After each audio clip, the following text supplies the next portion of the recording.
City Clerk, are we okay to begin at 7? Yes, we are. Thank you very much. Good evening and welcome to the San Bruno City Council meeting of February the 22nd, 2022, 7 p.m. Calling the meeting to order. City Clerk, roll call, please. Councilmember Hamilton? Here. Councilmember Medina? Here. Councilmember Salazar? Here. Vice Mayor Mason? Here. Mayor Medina? Here. Now we'll move on to item 3, Pledge of Allegiance. If you would join me in the pledge, please. I pledge allegiance to the flag of the United States of America and to the republic for which it stands, one nation, under God, indivisible, with liberty and justice for all.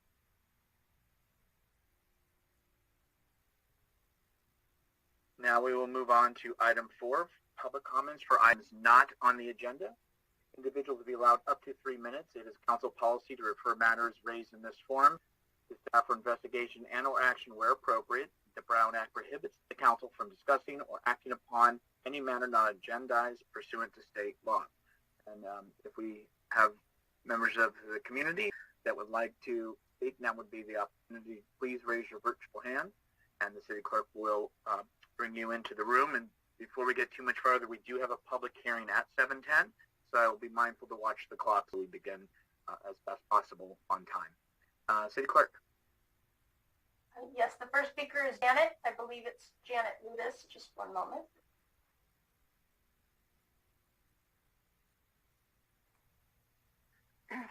Hi, Janet. Can you hear us? Yes, I can. You hear me? Yes, whenever you're ready. Great. Thank you. Good evening, Mayor and City Council. My name is Janet Ludis. I've been a resident of San Bruno for over 30 years. This tonight is regarding the closure of Tanforan Shopping Center, which disturbs me a lot. Tanforan is the only mall with shopping, a regular movie theater, and restaurants. I currently use all of these amenities, even the movie theater. I shop in person, so if Tanforan closes, I will have to go to either Serramonte or Hillsdale to get the same experience. And of course, movie theaters, I'll have, San Mateo would be the closest one. And unfortunately, the San Mateo movie theater is at the opposite end of the city from the Hillsdale Shopping Center. Anyway, so I understand that 1,000 units of housing are on the table. We're in the middle of a 2-year drought, and there's no relief in sight. I know the state wants us to build more housing, even with low-flow showers and low-flow toilets. That's still a big water usage. Also, we'll have more traffic, more parking problems, and more police and fire personnel will be needed. Biotech firms' offices, where will their employees live? In the 1,000-unit housing, or will they be bussed in? Each one may have their own problems. And as far as Sears goes, I know the pandemic has been hard on all of the businesses in Tanforan. Personally speaking, I think Sears would still be in operation if they had used, used their original operating model, but adapted it to current times to compete with Amazon. That's just my personal view. Thank you for your time. Thank you very much for your comments. Next speaker, please. Next speaker is Wilpensky. Good evening. First off, it's sad to see all the trees at the YouTube campus were cut down and they weren't able to be transplanted somewhere else. I really like those trees out there. My next thing is, a few years ago, after driving down the bumpy road to the post office, I called the Public Works to find out if we had a plan for street paving. And I was given a number by a very nice lady there for the gentleman who was in charge of it. And I left a voicemail message, and I got no response. So a week later, I went to the city website, and I sent an email, and I still haven't gotten a response. At the last special meeting, I asked several questions that weren't answered, and I emailed all of the council. and I got a response from everybody, which I really appreciated. And some of you took a stab at answering them, and then all of you forwarded to the city manager's office for a further answer. I got an email back from the city manager's office saying they had forwarded to the individual who was going to answer my questions.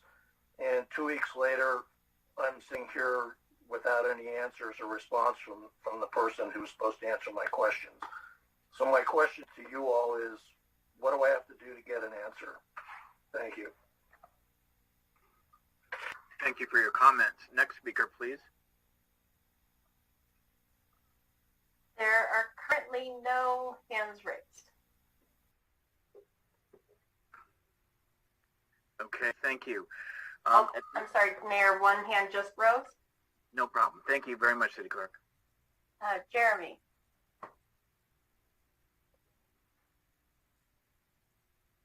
Hello, Council. Good evening. Pleasure. So I know I'm going to have some time later to talk about what direction the council intends to proceed with as it deliberates on selecting the final district map during tonight's public hearing. And I just wanted to talk about a conversation I had with an important member of the community here in San Bruno a few weeks ago. It was the morning before the Super Bowl, and of all places, I decided to visit St. Robert's Church. Now, I don't know if you're familiar with this particular house of worship, but I walk inside, and the first person I see is none other than Father Arnold welcoming in his parishioners. I had a few minutes before he was going to begin his mass, and I told him I had $50 on Joe Cool and the Bengals and asked him if he could pray for my bet.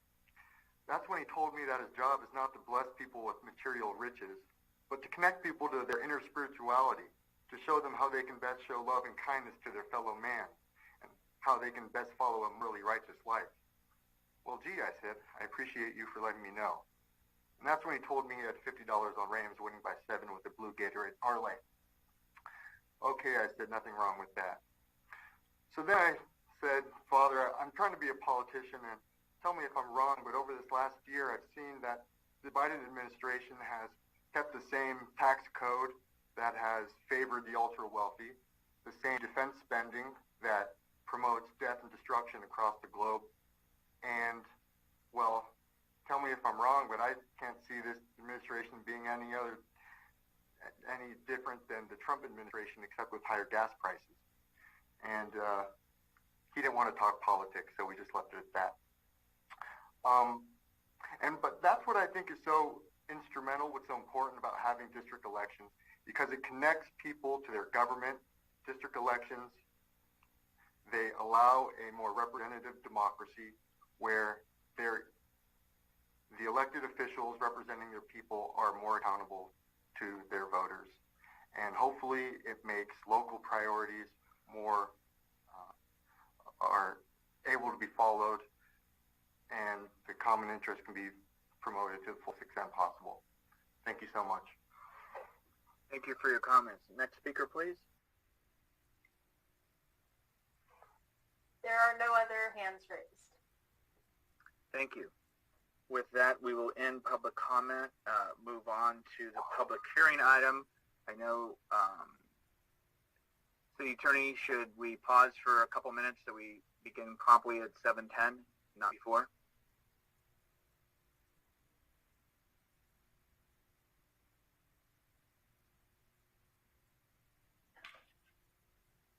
Mr. Mayor, Devon Bruno, City Manager. Please, City Manager.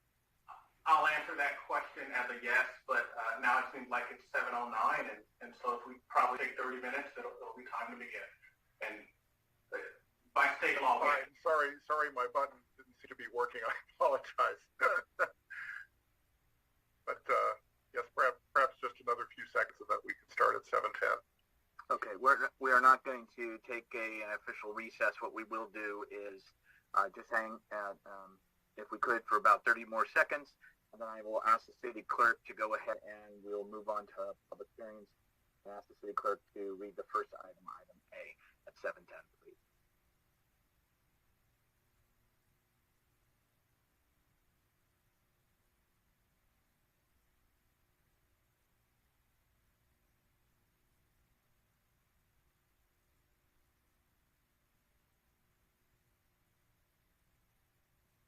Okay, I see it's 7:10, starting right on time, and I'll ask the city clerk. Thank you very much. Public hearing A, hold a fourth public hearing to 1, receive public comments on proposed council district map alternatives, 2, identify a preferred map, 3, request any revisions to maps if desired, 4, provide direction for introduction of an ordinance adopting a council district map. Thank you very much. And what we'd like to do is start off at City Hall with the city manager as we begin tonight's discussion.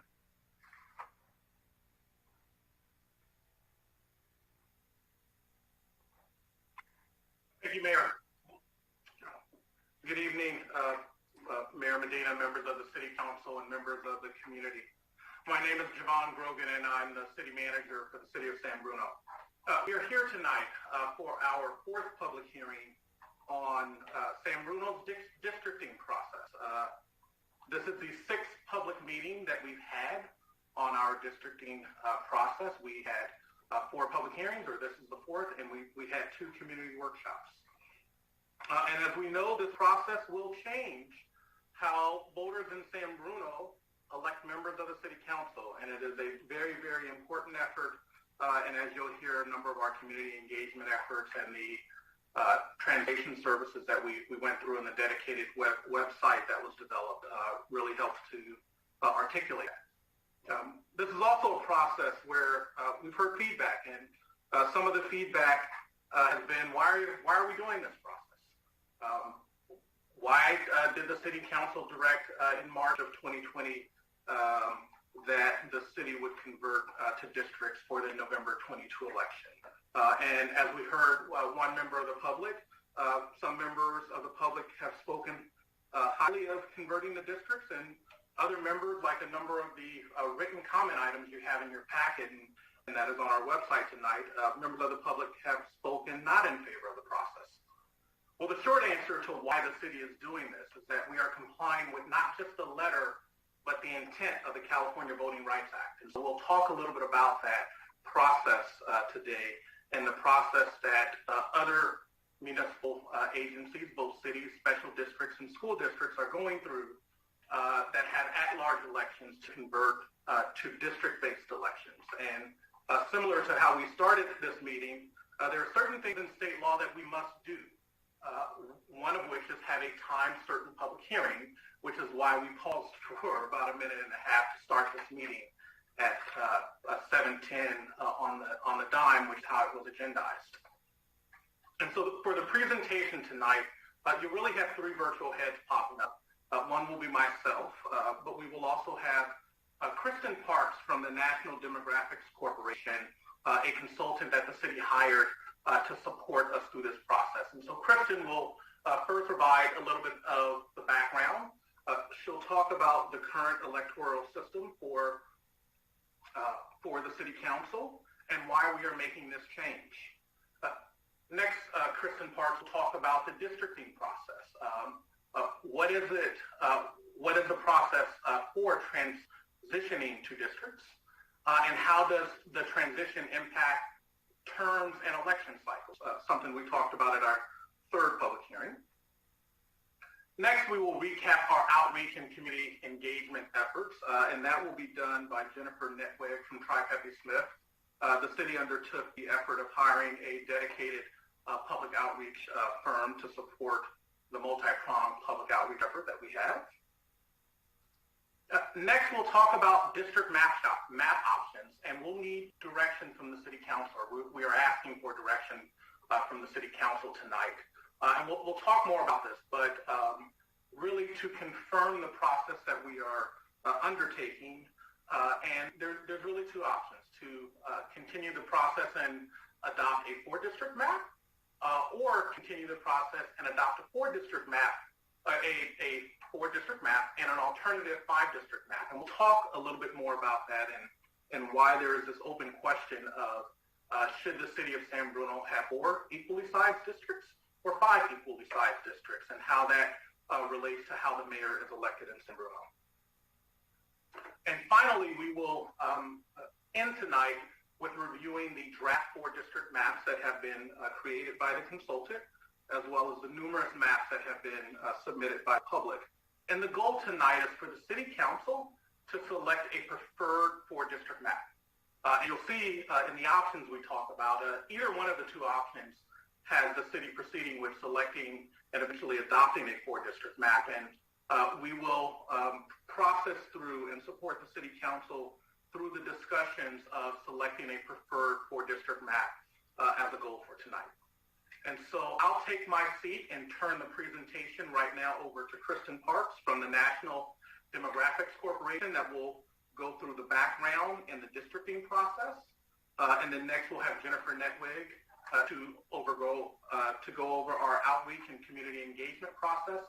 And then I'll come back to talk about ours. Kristen? Excellent. Thank you, Jovan. If we can go ahead on to the next slide, we can jump right in here. And we wanted to just give members of the public who are tuning in tonight just a background, because a lot of this is confusing and there's different terminology, and districts are something that is coming new to the city of San Bruno. So what is the current system? So the city of San Bruno currently has a mayor and council members, and all are elected at large. And what at large means is that all of the voters within the city get to elect all of the council members as well as the mayor. And this system is one of the systems that cities have across California. However, for the past couple decades, there has been a law in the state, the California Voting Rights Act, which is different from the federal Voting Rights Act. And the California VRA actually encourages the transition away from at-large elections and to district-based elections. And the difference here is that a district-based election has a city divided into districts where candidates will live within the district and run to represent that district, and only the voters within that district will get to elect that particular council member from that district. So a lot of cities were forced to make this transition from at-large to by district, and they were forced to do it by lawsuits that were brought under the CVRA. And the city of San Bruno actually acted proactively to make this transition voluntarily, and decided in 2020 to make the transition by November 2022. And that is, of course, because November 2022, that's this year, is an election year. And so the good news for residents is that by making this change voluntarily, the city is potentially avoiding litigation costs and lawsuit costs and a tight timeline that could come if the city were forced or pushed to do this through a CVRA challenge as opposed to a proactive choice. So that's why the city is making the change. It is in an attempt to comply with state law and prevent lawsuits that would force the change in less favorable conditions. So next slide.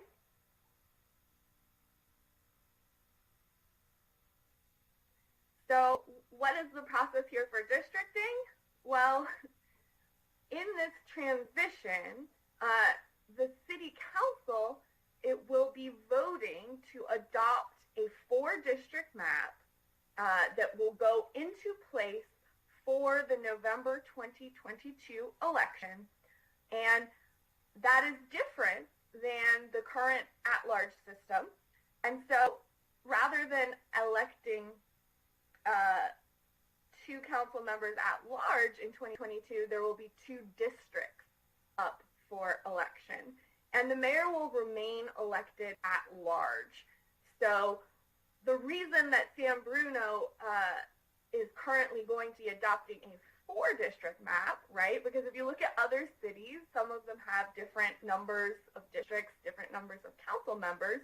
The reason for the 4-district map is that San Bruno has a proposition passed in the 1970s that says the city will have a directly elected mayor and a 4-member city council.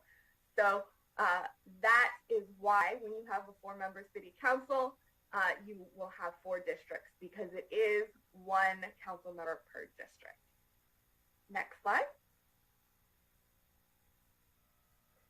So the timeline, well, as you can see here, we started this process back in the fall of 2021. And even before that, of course, the city has been engaged in these conversations, and the resolution to make this transition happened in 2020. So we did hold 2 community workshops. One was in person, one was virtual.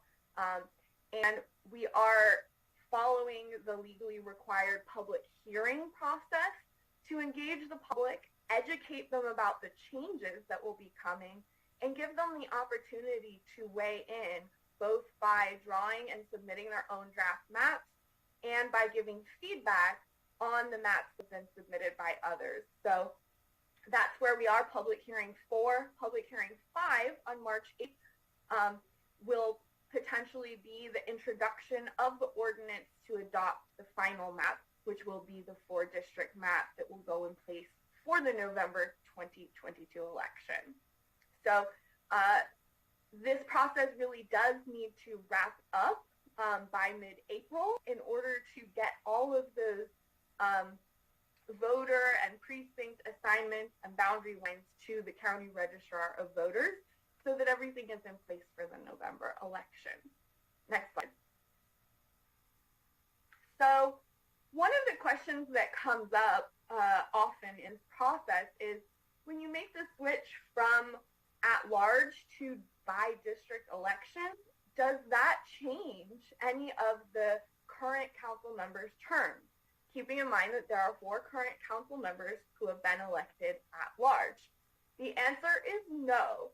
This transition does not change the term length of any of the current council members, right? So nobody is going to be losing a seat or changing the length that they are serving on the council.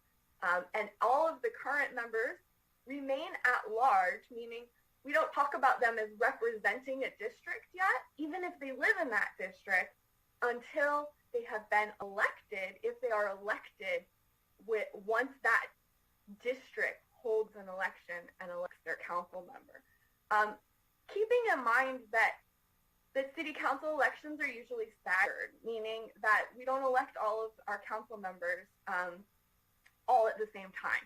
So every 2 years, 2 members are up for election, and the other 2 years, the other 2 members. So in the same way, 2 districts out of the 4 will be up for election in 2022, and 2 districts will be up for election in 2024. And how do we know which districts are 2022 and which districts are 2024? Well, that decision is actually made by City Council at the time that they adopt the district map. And they can actually choose to assign any 2 districts to 2022 and then the remaining districts to 2024. However, usually we try to assign those districts in such a way that does not, we don't want to assign usually council members who may be up for election in 2024. We may not want to put them in a 2022 district, right? So these are considerations that will be discussed and may be discussed this evening and at the next hearing to make sure that those assignments are rational for voters and not too confusing for folks in the city.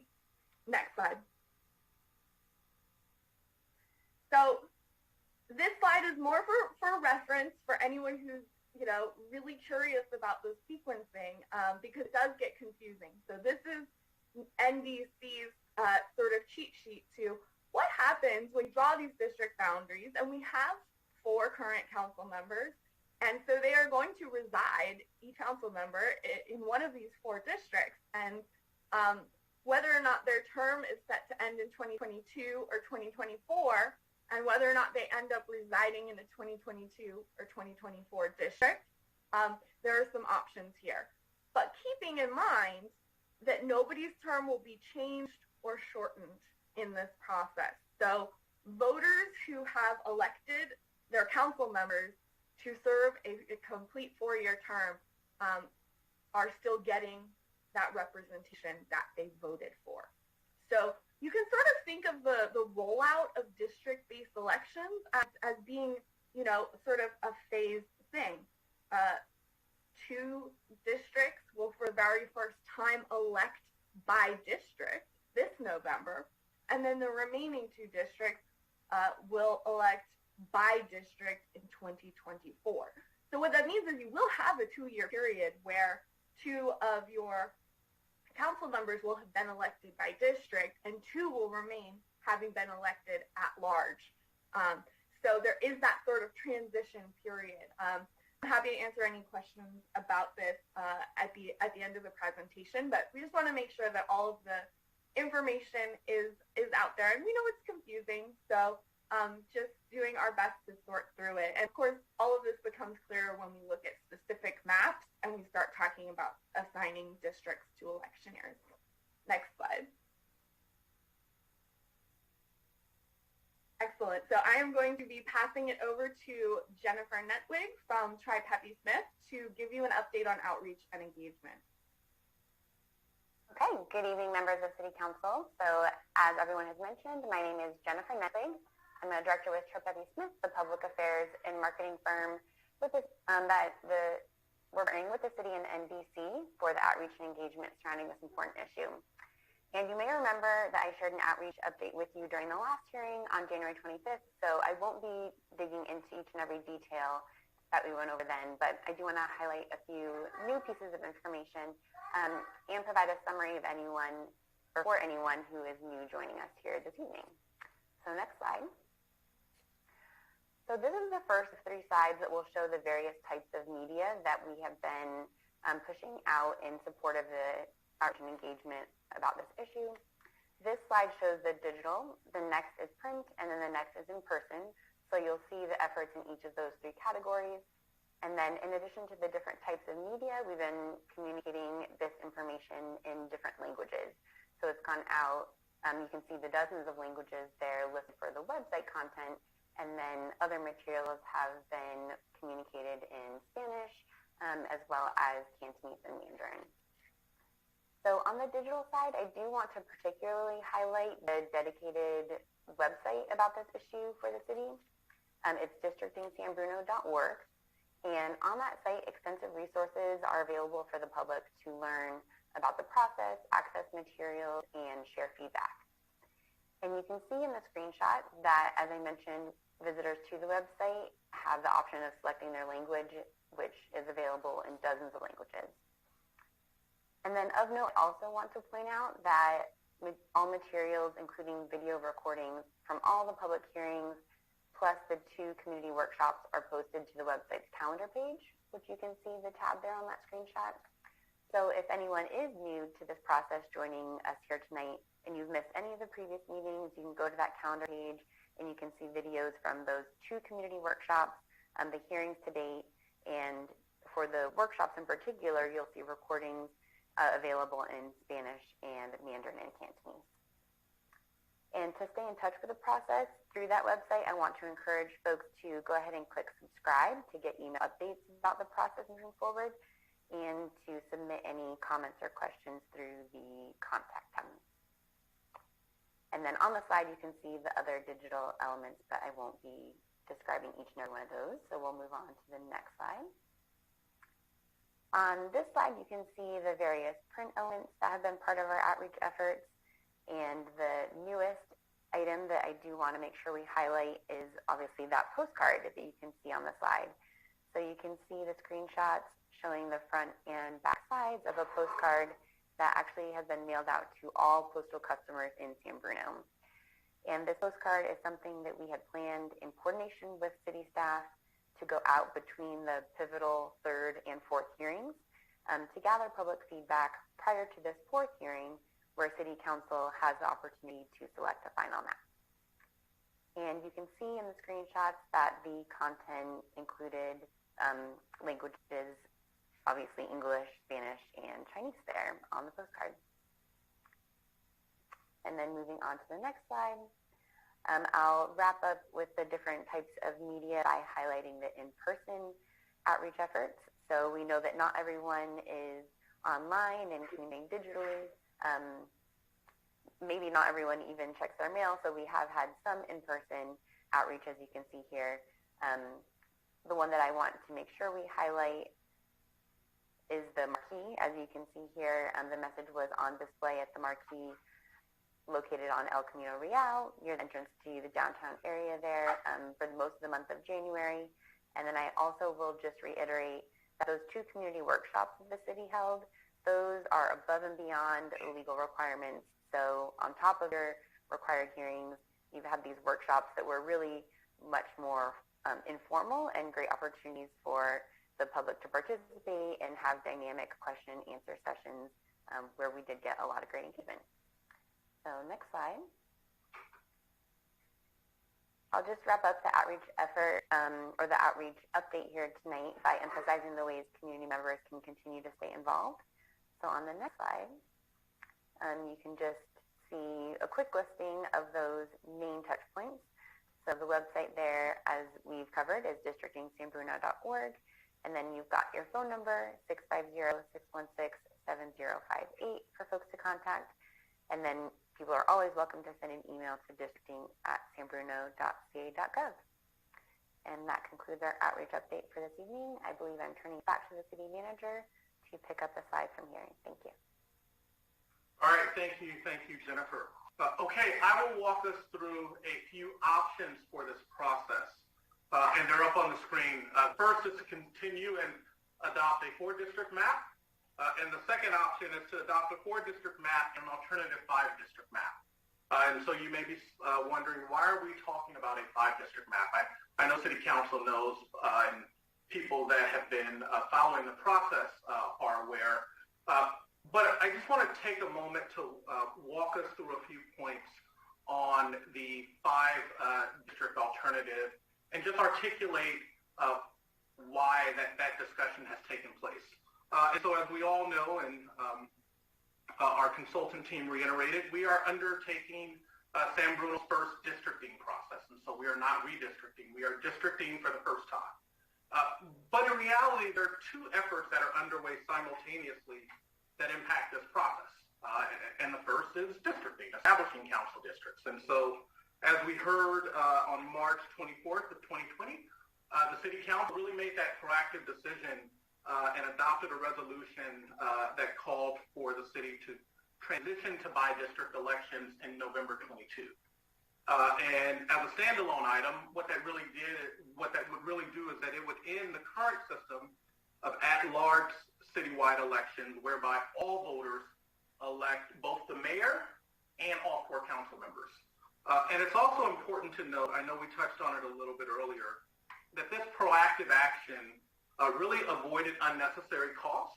But money's not the only reason. What it also did is that it provided San Bruno time to thoughtfully transition to districts. And so it allows the City Council to begin this conversation in 2020. It allows the city to develop and fund the effort in mid-21 during our 21-22 budgeting process. And then it allowed us to embark on this process that, as the schedule earlier showed, done really in October and November of 21. And so it has offered us that time, whereas if the city would have received a letter from the various legal firms that are following the prescribed language in the California Voting Rights Act and sending demand letters to cities, we would have had to do this process in a very compressed 90-day time frame. And so that proactive effort really allowed for this thoughtful process with the public engagement. And so really as a standalone, the new process would be where all voters in the city elect the mayor and vote for one of 4 district council members. And we'll show some diagrams on what that looks like. But the other effort that's going on simultaneously is we are in the process of investigating and analyzing potential ballot measures. And one of the items that the City Council asked staff to look into is a repeal of the 1977 measure that established San Bruno's directly elected mayoral process. And so through the City Council's strategic initiative process, staff has set about the policy analysis and are preparing to provide the City Council with policy options so that should the Council decide to place that question before voters, it can happen for the November 22 election. And so that work, as we'll see in a little bit, is ongoing. And we currently have a study session scheduled for March 29th to have discussions around potential ballot measures, of which a potential repeal of the directly elected mayor is one of them. And so, as many of you know, Measure F in San Bruno, passed by voters in 1977, implemented that at large and directly elected. And I just want to take a moment to explain those two terms because they can sometimes seem to mean the same thing, but they're distinctly different. And so directly elected means elected separately from the other seats on the council. So right now, our structure for the mayor is directly elected. And it's at large, which means that there's no residency requirement anywhere in the city. There's a residency requirement to live in the city, but not any particular area in the city, which is true for how we're currently structured for our city council seats. But when you transition to by-district elections, or when we in San Bruno transition to by-district elections, it's important to note that the city has the option to retain the current electoral process for the mayor and have a mayor that remains elected directly and at large, or an option of the city is to change that electoral process for the mayor. But that requires the vote of the people, and it requires the vote of the people because that structure was put in place in 1977, and that is precisely what the City Council has asked staff to analyze it and look into it. So we have these two items going on simultaneously. And so out of the many items up there, 1, 2, 3, 4, 5, 6, 7 items, rotational mayor is shown in blue, only because that's the one we're talking about. And so the City Council has asked staff to look into a charter city, look into a commercial property transfer tax, a potential stormwater funding, elected official term limits, alternative voting methods, a potential increase in the gambling club table tax, campaign finance reform, and moving to, I'm going to introduce a new term now, rotational mayor. And a rotational mayor is what you would have if you repealed your directly elected mayor, and we'll talk a little bit about that. And so that work is again ongoing. And the final decision for the City Council to place items on the November 22 ballot is July of 22. And so the council knows that we have a series of study sessions that are planned to process all of these questions and arrive at 8, I said 7, it's 8, 8 items and really arrive at a decision for the City Council. And so it's also worth noting, again, that out of all of those 8 measures, there are a few that are connected. And this slide just demonstrates that as we have conversations about potentially enacting a city charter, which will give the city the ability to charge a commercial property transfer tax, there are a few of those questions that the City Council has asked that would affect that charter. And one of them is the rotational mayor, or the repeal of the directly elected mayor. And so on that March 29th study session that is calendared and that we are preparing for, we will be talking about the city charter and again talking about this rotational mayor question. And so now let's look at a few slides to articulate a little bit in graphic form what we're talking about. And so our current City Council electoral process is a 5-person council where the mayor and 4 council members are elected at large. And so you have the blue city boundary in this graphic. In the red circle, you have the 4 council member 1, 2, 3, and 4. But the mayor sits outside of that and is a directly elected at-large mayor And so that's our current process.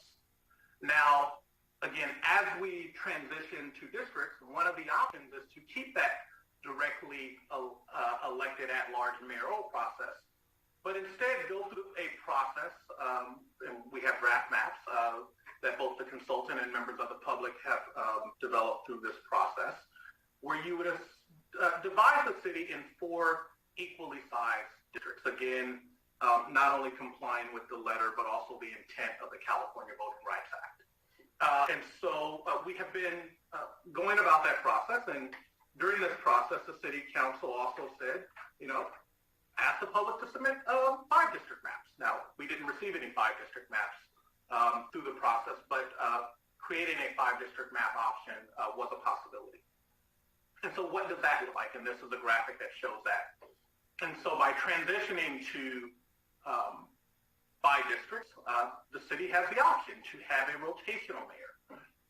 And in this portrait, that is a 5 district map where you have equally sized districts, and each council person would serve a 1/5 of the city, and you would not have a directly elected mayor, but instead your mayor would rotate based on a process that the city council would define. And I think the city council and members of the public are familiar with our muni code provision that says how the vice mayor would be selected. That is in part a tenure-based process. And so this is a graphic that shows what 5 districts would look like. And so again, through this process, we are asking for a need direction from the city council on are we continuing this process, and really shall the city council through this process adopt a 4-district map, or should the city council adopt a 4-district map and a 5-district map for future use in the event that voters repeal the directly elected mayor and the directly elected mayoral process in November 22. And so let's talk a little bit about each of those. And so option 1, again, is to conclude this process with a 4-district map that retains the directly elected mayor as the only electoral districting map that is adopted by the city council. And that is an option of the city council. And with this option, should the city council decide to place a repeal of the directly elected mayoral process on the November 22 ballot, and that is approved, the districting effort and the districting process that we are going through will need to be redone. And it will need to be redone at some point between 23 and 24, or sometime between November 22 and November of 24, so that the city council can adopt a 5-district map. And so that would be a redo of this process with the public hearings to develop the 5-district map. Option 2 is again adopting a 4-district map and an alternative 5-district map in the event that the council both decides to put the question of repealing the directly elected mayoral process before the voters in November 22, and it's adopted. And so that it would be both, as the graphics show, adopting 2 maps as a part of this process. And this process would create that 5th district map and thereby eliminate the need for a new districting process if the directly elected mayor, again, mayoral process is put before voters and adopted in November 22. And there's a note on the page that comes directly from the staff report. Staff estimates that this option 2 would increase this effort by approximately $25,000 to $30,000. But it's important to note that the process we're going through now is approximately $100,000. And so that the cost could potentially go to $130,000. And so worth noting that a redo of the process sometime between 22 and 24 would cost another $100,000. So there's a cost savings in choosing this option should the city council decide to go that route and decide again to place the question before the voters and if it's adopted. And so next we wanted to provide you with the schedule impact should the city council choose this modification. And so under the current process, there's a 4-district map, or the only map that would be adopted. And so we are here on February 22nd with the goal of selecting a preferred 4-district map. We would then proceed to our public hearing 5, where we would have the first reading of the ordinance, and then March 22nd, where we would have the second reading of the ordinance, and then provide that information to the county registrar by May 12th. Alternatively, if we amend the process or amend the schedule, and again, utilize this process to adopt both a 4-district map and that alternative 5-district map, should the question be placed before voters and adopted, you would have, again, proceeding tonight with selecting a preferred 4-district map, because that would need to happen under either scenario. We would then, in public hearing 5 on March 8th, our consultant in DC is aware and primed and ready to develop 5-district maps for the city council to consider. And then on March 22nd, we would have the first reading of the ordinance for both the 4 and 5-district map, and then the adoption on April 12th, and still conclude this process in time for submission to the county on May 12th. And so with that, I want to pause. We do have another portion of our presentation where Kristen Parks from the National Demographics Corporation will walk us through the process of selecting a preferred 4-district map. But I'd like to pause the staff presentation now and really turn it back over to the mayor for a council questions on the presentation, my portion, and the portions that came before me, public comment, and then deliberation and direction by the city council on option 1, which is to proceed through this process with the goal of selecting a 4-district map, or alternatively proceed through this process with the goal of adopting a 4-district map and that alternative 5-district map for future use should the question be placed before voters. Thank you. Mr. Mayor, I'm turning the presentation over to you. Thank you, City Manager. As City Manager said, we're going to pause on this slide 28. I'm going to ask Council for questions on the presentation. Then we will go to public comment and then bring it back to Council for direction on the process. So at this time, are there questions on the presentation from colleagues?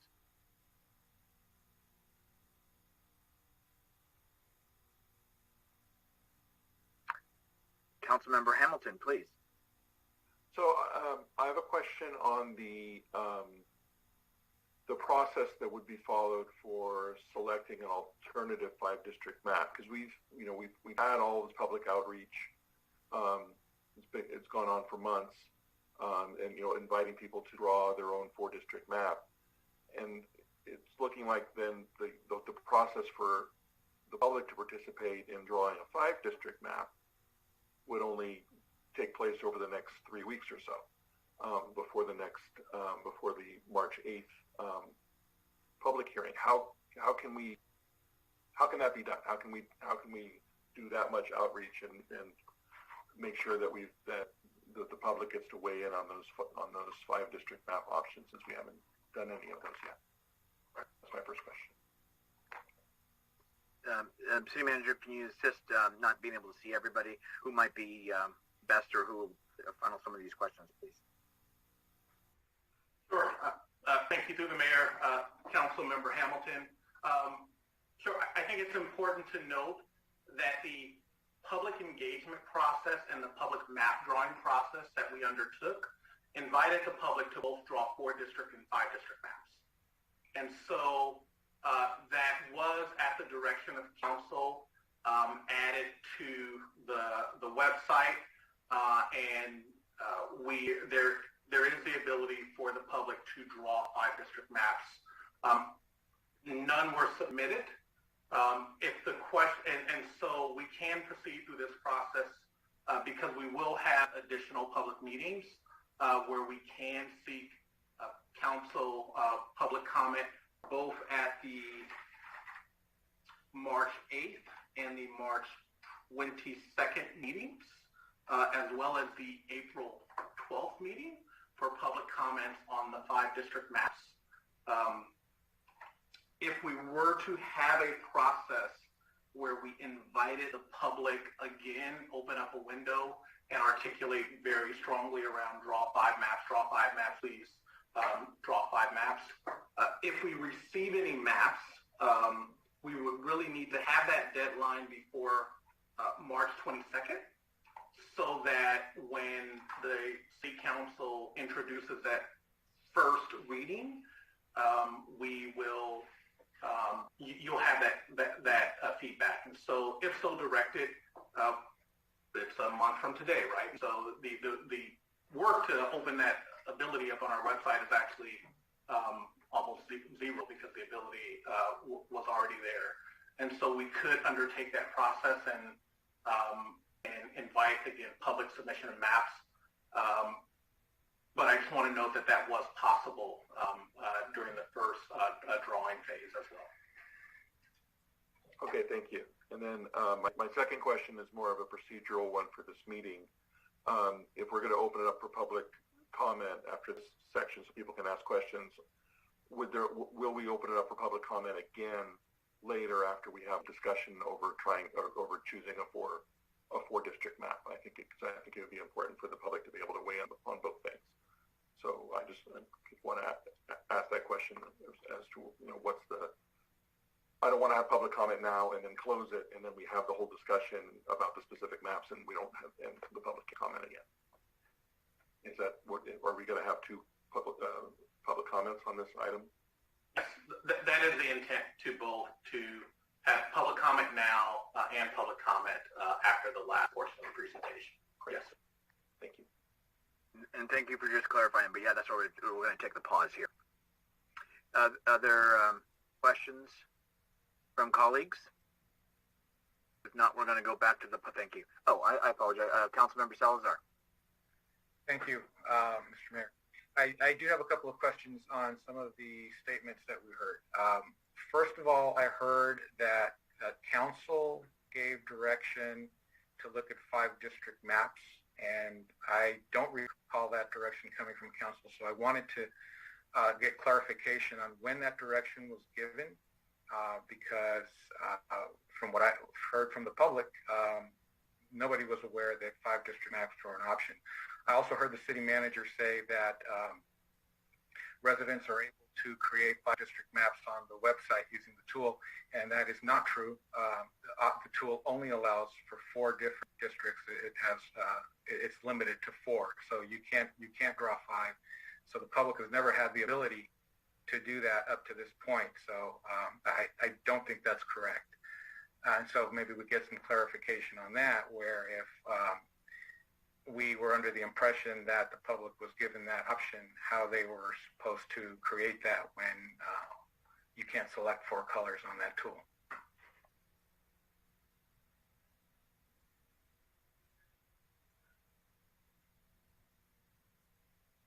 Sure. Thank you, Councilmember Salazar, through the mayor. I was actually just pulling up the website, but as I do that, why don't I turn that to our consultant, NDC, who I know we talked about it, articulated that was an option on the website. And so, Kristen Parks. And Kristen, if I may, I actually have the website language up in front of me, so I'll chime in quickly before Kristen speaks to the tool. But I did just want to clarify the language that we've been communicating on behalf of the city is that the city plans to adopt a 4 district map according to the current process, but Residents may also submit maps to 5 districts for future consideration.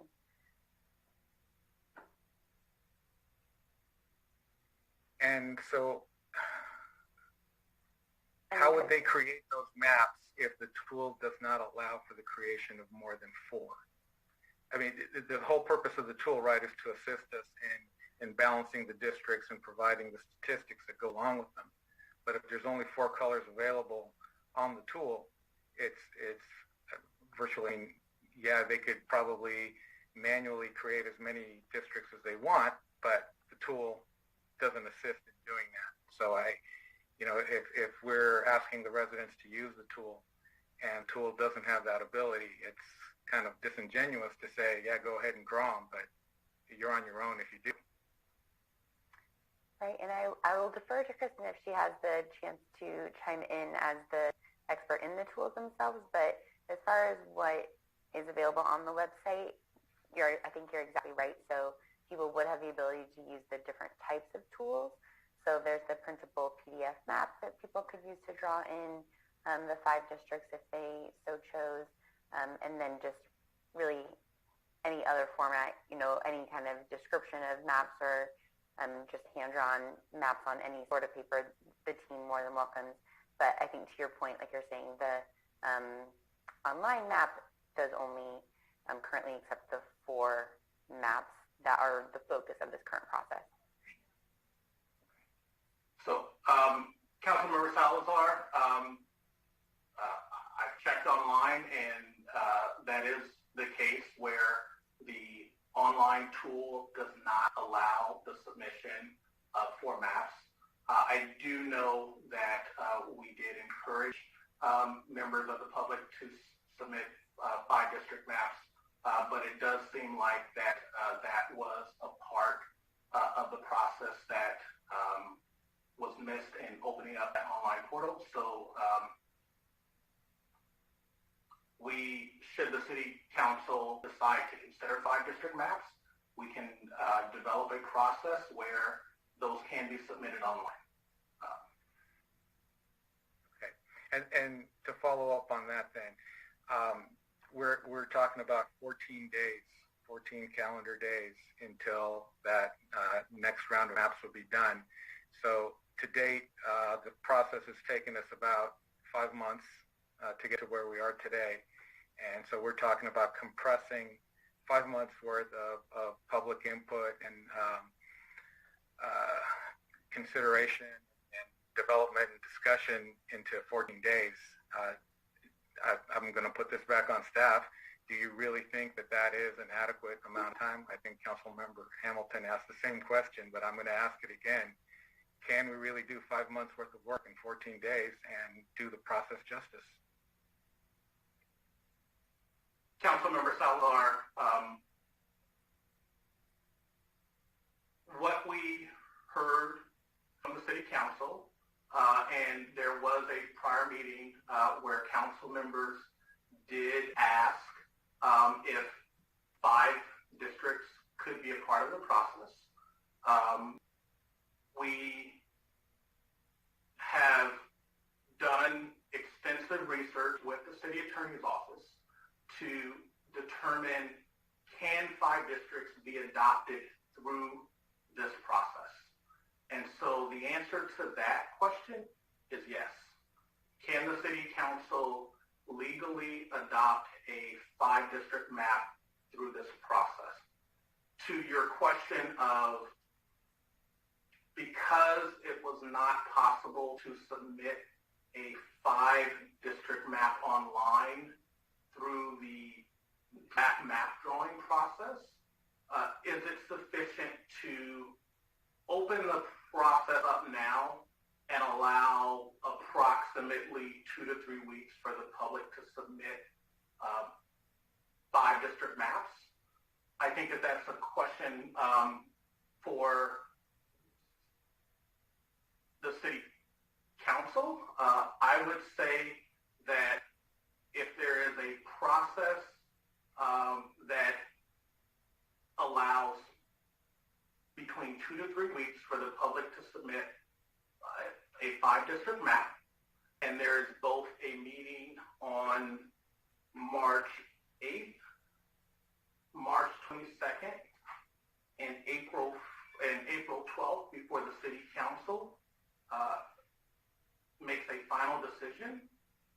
That is significant engagement and 3 public meetings and providing approximately 2 to 3 weeks for the public to submit draft maps.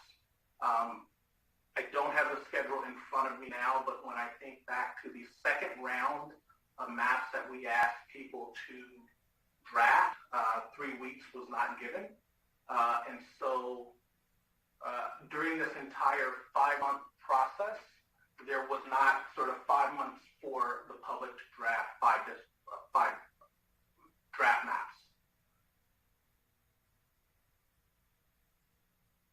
But there were certainly more than 14 days, which is what we're looking at right now. Another point, as well, it really does seem to me like this is the 11th hour. So at one point, what I heard staff come back and tell the council was that we couldn't adopt 5 districts, and I understand all of the ramifications of that, and I understand what's being stated today is different, that we can consider creating maps. Should we one day have the 5 districts, then we could implement it. So I understand that it's different, but had staff given us that second piece of that second sort of detail around what we could and couldn't do at the time it was first asked, then I think there would have been a lot more runway. But to bring this to us now at this point, when we were really supposed to, and at this meeting, choose a 4-district map, and now we're opening up the other alternative, I don't think is really fair to the public. It's not fair to the process. But I'll leave it at that. Thank you. I see the city attorney's mic is on, so I'm assuming that you have something you'd like to add, sir. Only just for clarification, and then I think Councilmember Salazar clarified it himself. So he is correct that the City Council cannot adopt a 5-district map for use in the 2022 election. That is correct. A subsequent question was asked after that opinion was provided about whether the City Council could adopt a 5-district map for use in a future election. And so, of course, that answer is different than the answer today, as the city manager clarified, is that, yes, you can do that, but only for future use, and only if the voters of the city repeal the directly elected mayoral process. So just wanting to make sure that was clear. Councilman Salazar, are you concluded with your questions at this time? Yeah, for now. Thank you, sir. Thank you. Other questions from colleagues? If we're going to open it to the public. So at this time, I'd like to, for the public and attendees, please feel free to raise that virtual hand. I want to go ahead and get folks, and this is on the presentation we've seen so far. So as you know, we stopped on slide 28, and we're talking about that we've seen. And so when it comes to specific in the districting, where the lines are drawn, which map, that will come around a second. So if we can keep that to that would be appreciated. And City Clerk, if you would assist me, please. The first speaker is Malcolm. Hello. Thank you for the opportunity to speak. Sorry I haven't been paying attention to this for very long. It's a small city. We need leadership to bring us together instead of get divisions. Personally, I focus on bicycle and pedestrian safety in San Bruno and emergency preparedness. And I would really like you guys to spend some time on those issues because they mean life and death on our city streets and when accidents occur. I'd like to make 4 points. I vote. I don't think I've missed an election since I was 18 in the 72 election. Many people do not vote very often. Point 2, this is disenfranchisement. So today, and since I've been in San Bruno, I've been able to vote for 2 council members and a mayor. That's 3 people.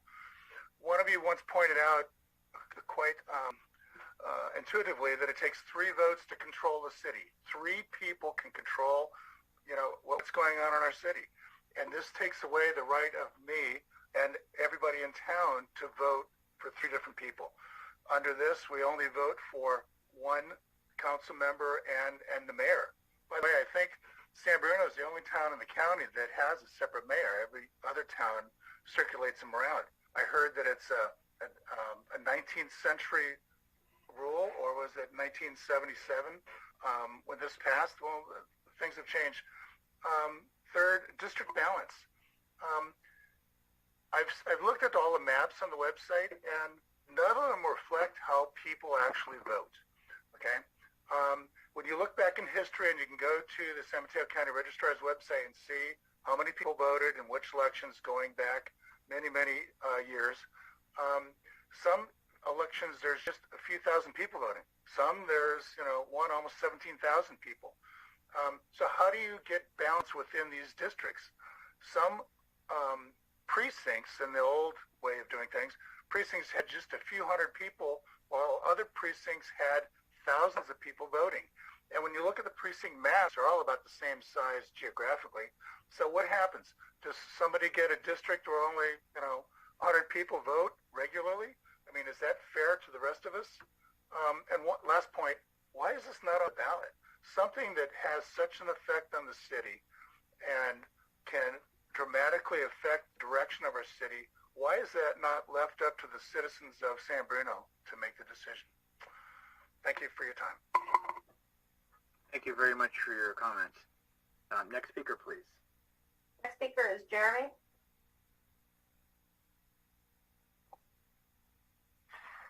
Hey guys, I just wanted to make a couple comments. Personally, I am in favor of the 5-district election, and after that I can only agree with other sentiments council members have made, including the fact that from my own survey of maybe 200 residents of Rollingwood, not a single person knew that this process was taking place. To think that in 14 days we could alter the election of our mayor, I think is asking a little bit too much. And the fact that the district drawing tool, the district map drawing tool only had 4 colors, I think really hampered the fact that this initiative was even being considered. I would like to make a defense again for district maps. I think that they institute a pure form of democracy where the representatives voted by the people take their community's interests and make them their priority. I understand that the council members should have the entire city's interests at heart, but I do feel that certain segments of the city have been neglected for far too long, and they need representation. Thank you. Thank you for your comments. Next speaker, please. The next speaker is Paul Wilpensky. Good evening. I think Malcolm made some good points. For me, I really don't care how you divide up the city, but one of the slides that the city manager put up, we can talk to it, included term limits. And I think that's the way that you break the code on this, is if we're going to go to district elections, we can't have district bosses being elected time over time after time. They have to have a limit on it, and we get new blood in there. And I think however you district up the place with the city, that has to be included. Otherwise, we could get stuck with people that are going to be in there for infinitum. So that's my 2 cents. Thank you for your comments. Next speaker, please. I see no other hands raised. Okay. Thank you. I'm sorry, a hand just raised. No problem. Thank you. Jennifer Blanco.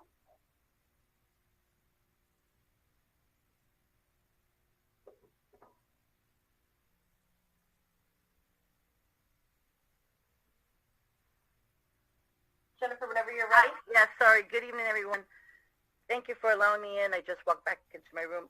So I personally, I am in favor of 5 districts here in our city, but I have some questions regarding this 5-district map. My concern is the timeline. I know that the city manager mentioned that it would have to come up, I believe, on the 22nd, exactly a month from today was it March or April? March, I think it was. And so I just don't know, do we have a 5-district map already created? If none was presented during this first process of districting?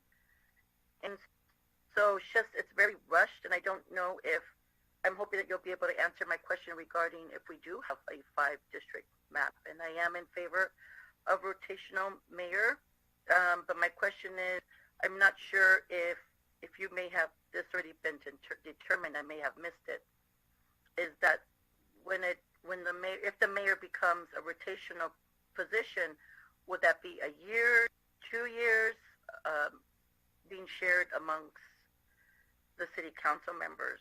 And so those are my concerns and those are my questions, and I'll speak later on the maps. Thank you for the time. Thank you for your comments. Next speaker, please. Next speaker is Mr. Morgan.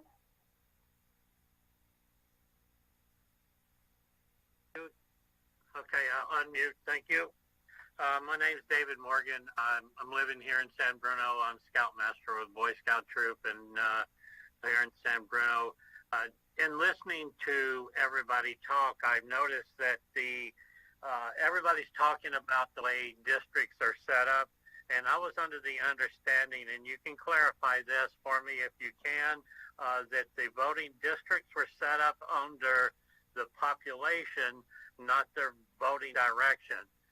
Hopefully we're not going through gerrymandering to where we divide the districts up to where I want everybody to vote for me, so I'm going to make the weird district. To me, that's not very good democratic process, and so I just wanted to bring up those points with that point there, and can you please clarify that point for me? Thank you.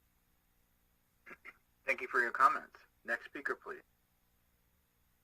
Next speaker is Karen Quayley.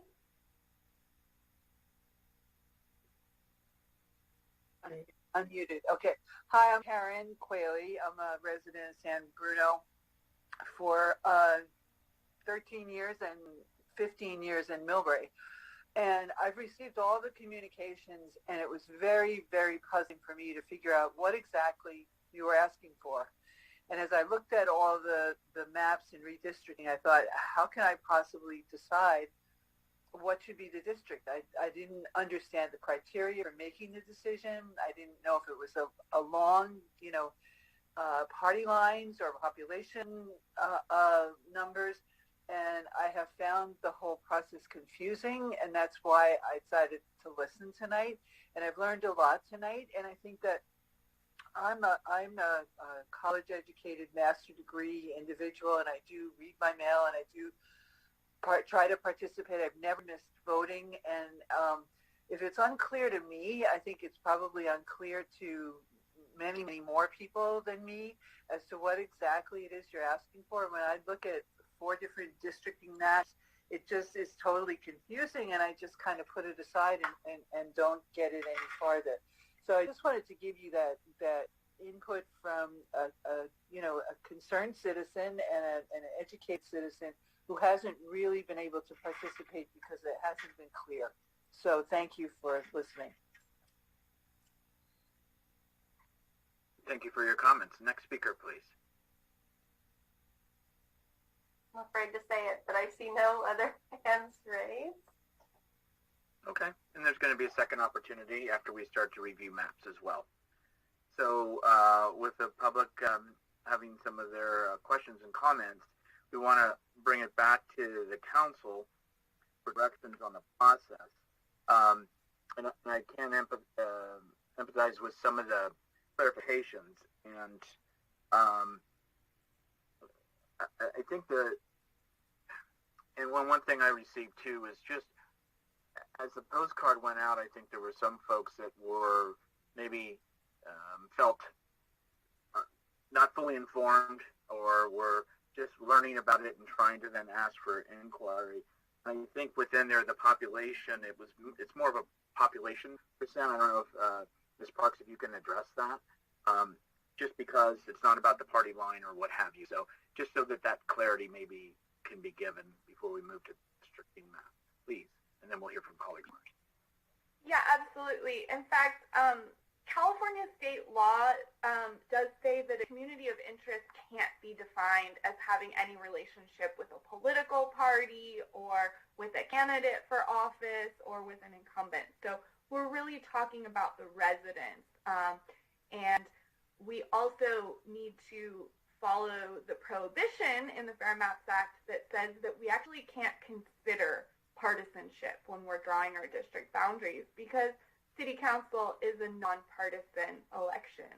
And so one of the things that if you watch our tutorial video for the online mapping tool, we show you how to make sure that partisan data is turned off so that the maps submitted by the public are going to be maps that have not considered political party. I will say a lawsuit has just been filed under this new Fair Maps Act. It's the first one that NDD has become aware of, and I believe it does have something to do with the issue of partisanship. So we want to make sure that that's not even data we're looking at in this process. Thank you very much. I appreciate that, and I'm going to go to Councilmember Medina. But I think there was questions asked, is there a 5th district map? My understanding was there was none submitted at the time. And unless Ms. Parks or somebody has done one, I don't believe so, but I don't want to assume. There was also a question about if it's a rotational mayor, how long would it be? So in essence, there are a couple cities in our county that do 2-year rotations. Most do 1. There is another city of Belmont, who's now going to directly elected. The rest of the time we're staying Ms. Parks, anything I might have missed out? All I would add is that while we have not yet received any 5-district maps, staff has requested that NDC draft at least one 5-district map to bring back before this council. So that will be happening shortly. Thank you kindly. Now, if I could come back to the colleague, Councilmember Medina. Yes, thank you, Mr. Mayor. Yeah, the lack of clarity on the 5 maps is, I'll just say it, it's disappointing that we're here, and it seems like we're going to try to cram this through. I went back and looked at kind of the schedule, and do we have any? When was the mapping tool first turned on? Because the first part during the holidays, as we started this, we were just kind of going through how this works, right? And it is confusing. You have to really kind of hear it at least I had to hear it a couple times, and like how we're dealing with something in the future and potential, and the map tool, it took a while to get used to for me. It was really sensitive, but once I figured it out, it seemed pretty easy. But I could imagine, and I've heard from others, that it was really hard to get that through. So my first question is, do we know when the mapping tool was turned on, so we can see how much time actually evolved to where we actually had to turn in a map? And if it seems like it seems a little too rushed for me to go with the 5 maps right now. And I know it's trying to save potentially some money, but this is a really important process, and I don't want to rush it. If we can have the comparison of the time frames from when the map was turned on, when people could actually start doing the homework to turn it in. Do you have that information? Thank you. Yeah, I don't have an exact date for you, but what I can tell you is that the online mapping tool was launched in October, and we couldn't actually launch it before that because California's official redistricting data wasn't released until September 27th. So the online mapping tool wouldn't have been meaningful for folks to use until after that. So the first map received or shared publicly from a community member in San Bruno was shared on October 27th. Okay. So we know that you know, within the month that tool launched, we were already starting to receive maps. And keeping in mind that we also held those 2 community workshops to provide opportunities for the public to be exposed both to the paper map and the online tool. And we actually received some draft maps, I believe, upon the conclusion of both workshops. So they actually drew their maps during the workshop. Yeah, but yeah, it's not easy. None of this is easy.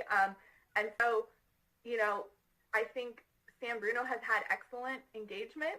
You'll hear that also from Pepe Smith. We work with a number of cities going through similar things. And the amount of maps you've received in San Bruno and the amount of very thoughtful maps, right, it is quite high, although they are only 4 district maps. And one of the things that we, in our messaging to the public, was that we would accept 5 district maps, but we didn't really push it, right? So.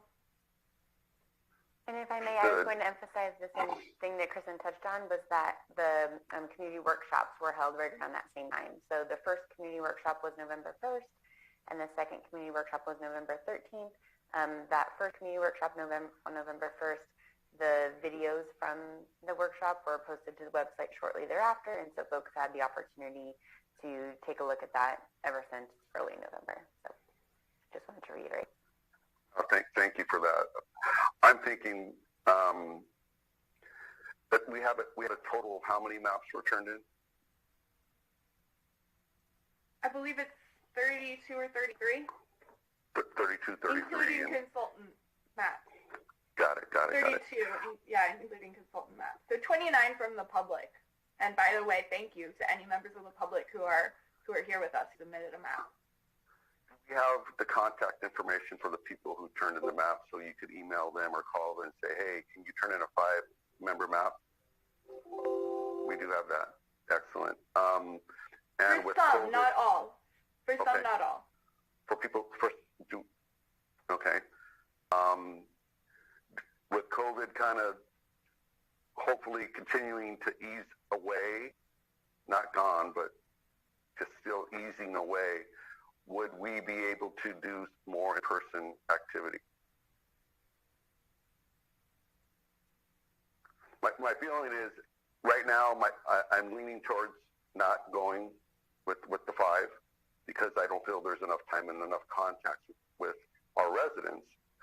And a big thing still is, I think a lot of people still don't yet get that we're doing this in response to an existing law and under threat of litigation, and how neighboring cities have received these letters, and it winds up costing them a minimum of $30 upon receipt of the letter.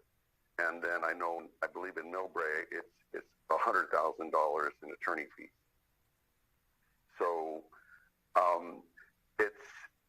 it's not a perfect transition, but we are in a time where local control is being taken away, left and right, everything that we're doing, and we're in response. And when we don't follow the law, we get sued, and then no one really wins at all.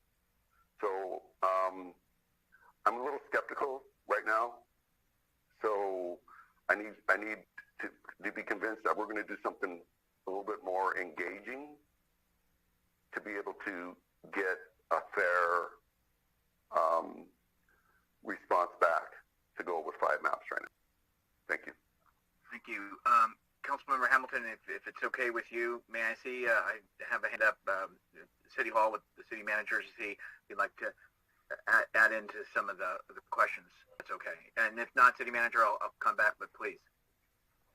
No, thank you, Mayor. Let me first begin by apologizing for the confusion around the online tool not being turned on, even though there was articulation around members of the public submitting 5 district maps and talking to staff and our consultant team. What appears to have happened is the first question that staff researched and analyzed was, can the City Council through this process adopt a 5 district map? And the answer to that is clearly, or can the City Council transition to 5 districts through this process? And the answer to that, as the City Attorney said, is clearly no. Because of Measure F in 1977, through this process, the City Council cannot transition to 5 districts. And so because of that question, the online tool was not turned on, even though there was articulation and request to utilize this process to seek input on 5 districts. And so that tool was not activated, and I apologize for the confusion around that tool not being activated. I have communicated with the City Attorney and talked to staff about should the City Council want to utilize this process to seek public engagement around 5 districts. Is there enough time, and can we amend that schedule? And so I just want to provide the council with a amended slide, because what we did is we looked at the time at which we have to make the decision, and we initially had the City Council adopting and having that second reading on April 12th. You do have another meeting on April 26th where you can have that second reading and adoption. And what a modification will allow, and it's denoted in red, is the ability for us to open up that web portal now and directly communicate around submitting 5 districts and have a process that can run from February 25th to April 1st, where we can request those maps and those 5 district maps, and then allow our team enough time to process those maps and provide them to you on April 12th for the selection of that 5 district map and the first reading. And then you can retain your March 22nd meeting as simply a public hearing for additional comment on the process and the maps. But then adopt the map, both the 4 and the 5 district map on April 26th, and then staff can proceed to submit that to the county on May 12th. Totally understand if the City Council does not want to choose that direction and instead wants to utilize this process only for 4 districts, because that is what the online portal allowed. But just wanted to note that we did have a discussion earlier around potentially only having 2 or 3 weeks. If we do amend the schedule, there is enough time to have a full month, or from February 25th to April 1st. Just wanted to point that out again because the tool was not open, and I apologize for that not being on the website. Councilmember Hamilton, and thank you for pausing. Appreciate it. Sure. Of course. I just want to make sure that we hit all of the questions that were asked by the public there, and I think we hit most of them. But I just wanted I've been keeping notes, and I just want to make sure that everybody understands that it is not on the table for us to decide to go to 5 districts in November and eliminate the mayor. We can't do that. That's not an option for tonight. And there was concern that we were rushing the decision to move away from a directly elected mayor, and that is not occurring. That can't occur. Moving away from a directly elected mayor can only be done by a vote of the people. So when we're talking about 5 districts, I'm speaking to the public, because everyone on staff knows this, and on the council. When we talk about going to 5 districts, we're talking about having a map ready, so that if we do put removing or moving away from a directly elected mayor and moving to a rotational mayor on the ballot, and if it passes, that we have a map ready to go and we don't need to go through this entire process again. That is the only purpose of talking about a 5-district map at this time.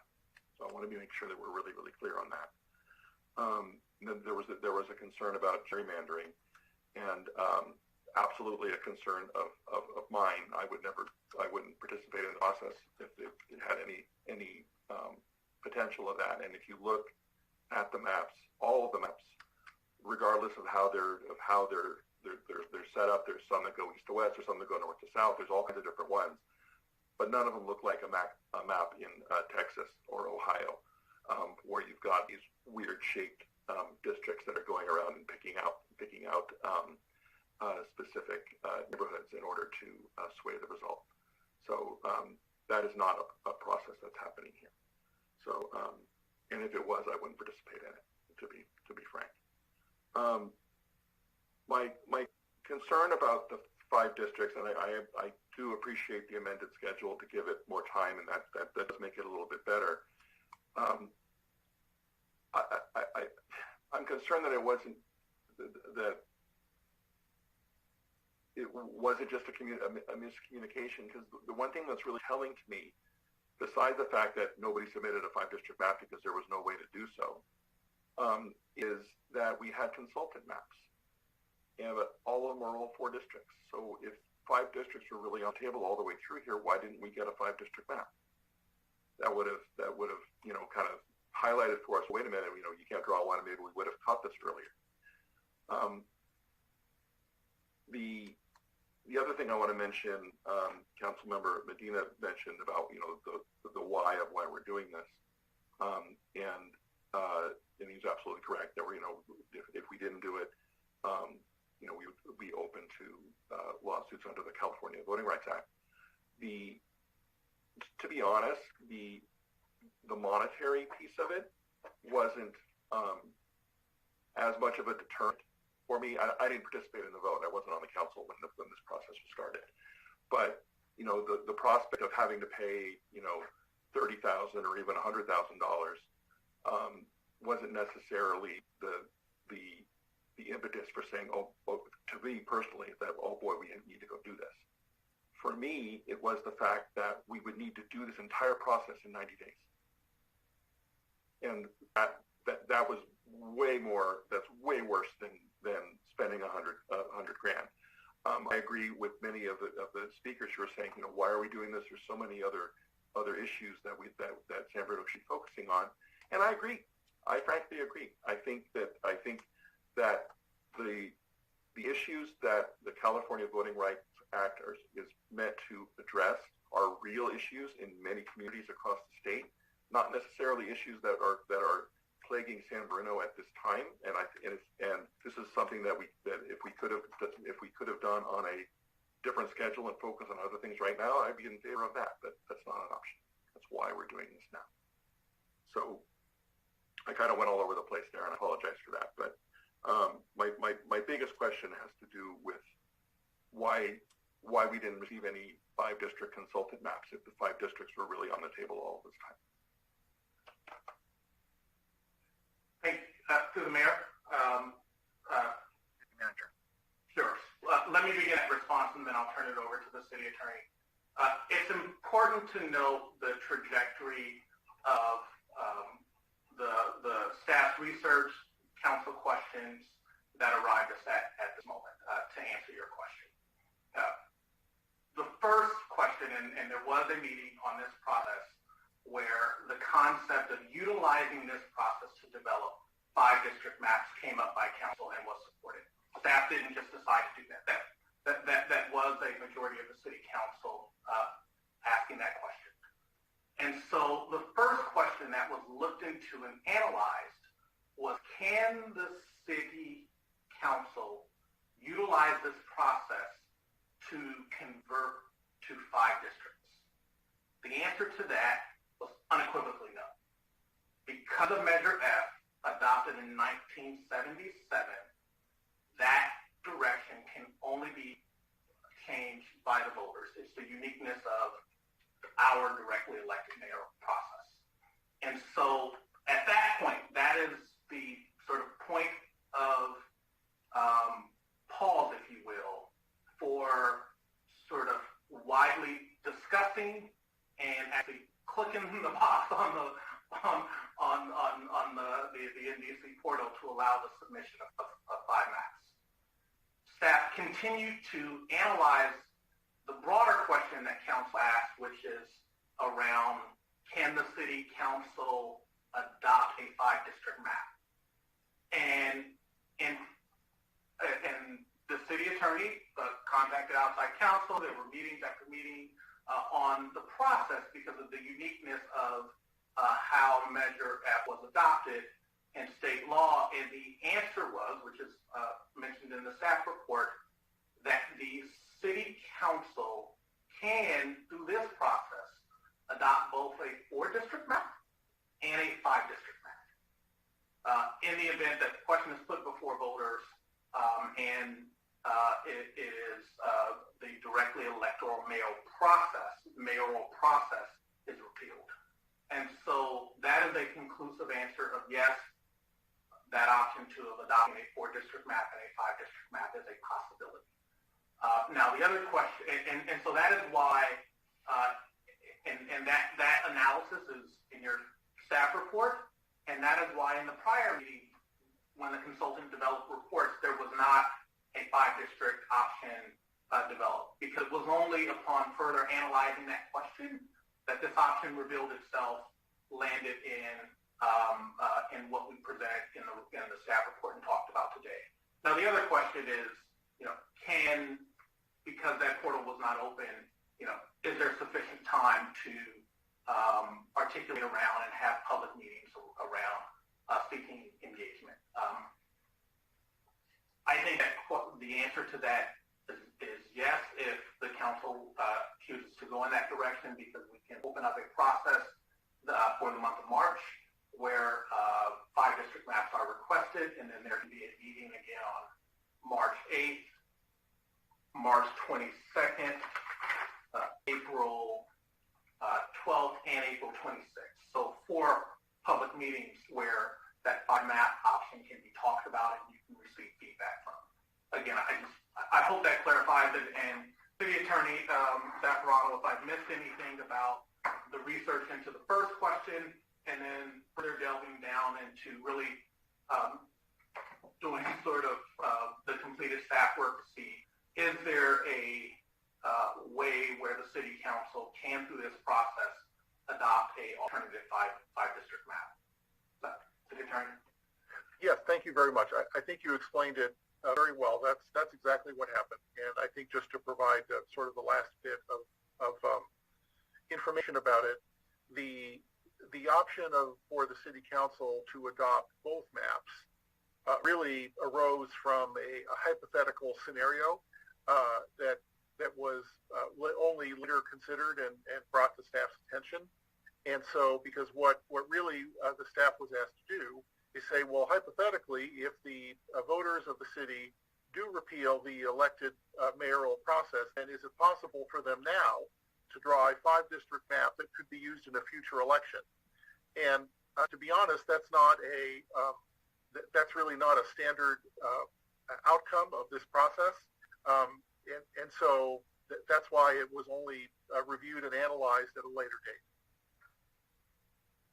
Okay, thank you. I really appreciate that clarity. I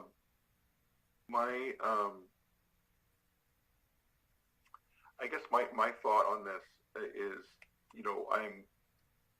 I'm thankful that we were able to potentially change the schedule to give more time.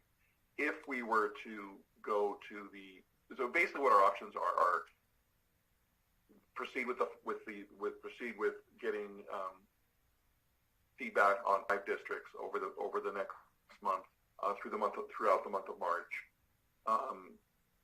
But if we do that, I would want us to be really, really clear in all of the communications when you're entering the portal to go draw a 5-district map, when you're highlighted at any public meeting that we have, the workshop to work on 5-district maps, that these maps that we've already decided on the 4-district map, because we're about to do that.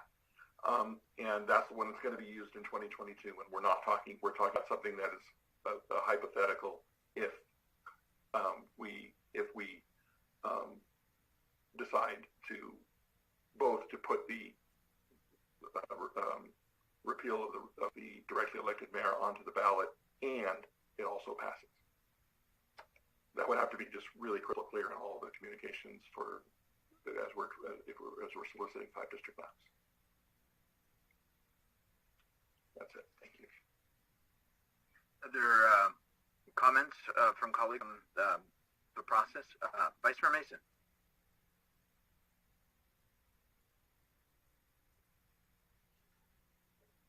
Yes, I just wanted to be clear. City Manager mentioned earlier that it would be an additional cost of the $30,000. Can you just explain a little bit further what that would cover?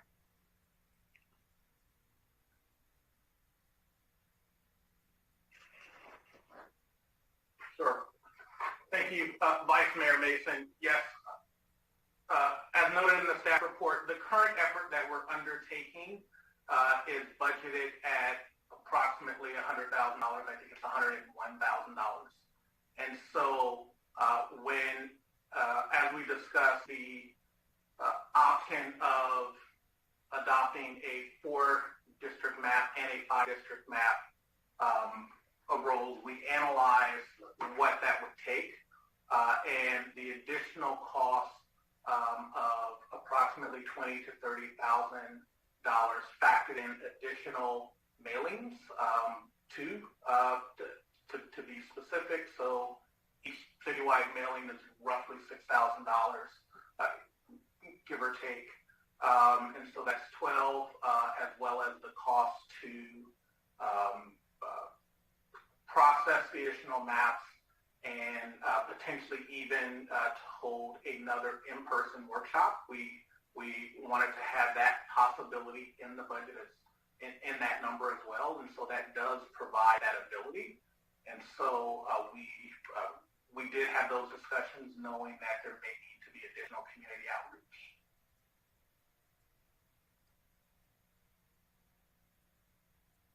Okay, thank you for that.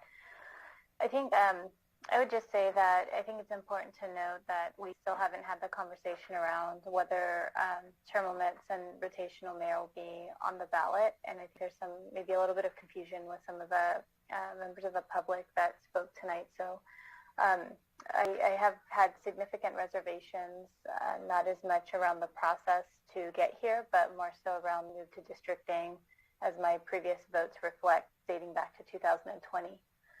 One clarification that we do need to make is that Council had an opportunity to initiate ballot initiatives earlier this past year, or I should say maybe late 2021 at this point. And I wanted to clarify with those members of the public that the Council had an opportunity to bring forth their ballot measure ideas. Two of those items, the City Manager mentioned a number of them earlier today, but two of those were rotational mayor and term limits. And the direction was essentially to have staff go and analyze them and then bring them back to the Council. We will have study sessions on them that will be public, and then the Council will give direction whether to place those items on the ballot or not. So just for those who are listening, I think it's important to be clear that those decisions have yet to be made. And so what ended up happening at this particular meeting is that it was raised because I asked whether we should invest now into a process that may be moot, because should the move to rotational mayor get placed on the ballot and be passed, then we're not even looking at 4 districts. And so at that point, the question was raised around the 5 districts. And there was a comment, I believe, made when I looked at the previous meetings in 2020, that was made saying, well, you know, Half Moon Bay had moved to the at-large mayor they had moved to that large mayor model and the 4 districts. And then we learned, I think it was actually the day after in a future meeting that we had this conversation that Huffman Bay was actually moving back to the rotational mayor and more than 5 districts. And so my concern, as I said, I have had a number of hesitations around this entire process.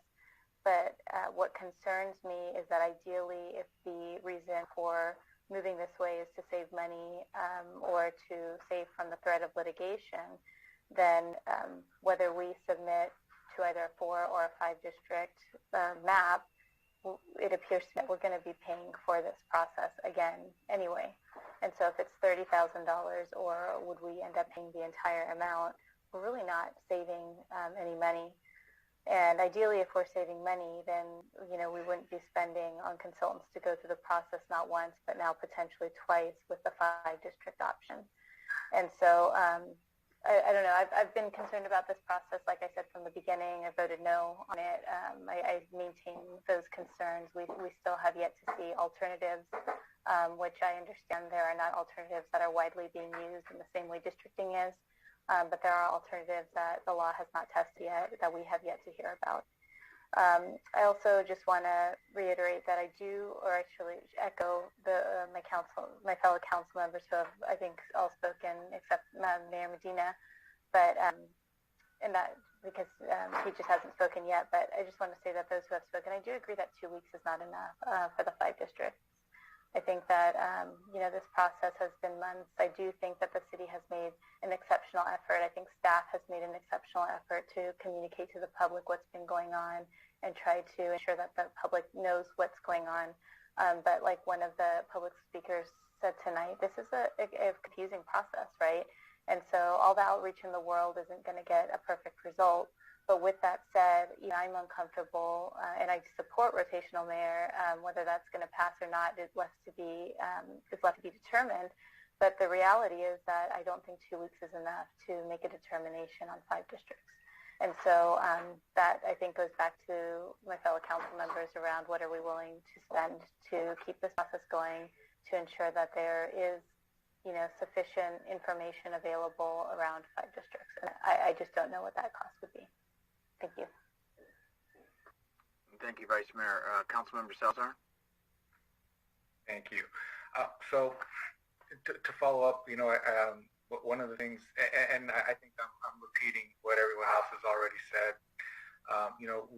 We heard early on in the presentation that we were taking the time to thoughtfully develop districts, and so trying to rush a variation on that at the last minute is truly contrary to that. And originally, back when we first talked about this in 2020, I actually voted with Vice Mayor Mason in opposition to doing districts at all because I just didn't see the need. It seemed silly to me at the time, but the law is the law, and it deemed that we needed to go in that direction. And so once the majority of the council had decided, we all had to get on board and go with it. And so here we are. And I think we've all been very adamant in saying that we are fully concerned in getting public input and keeping this process.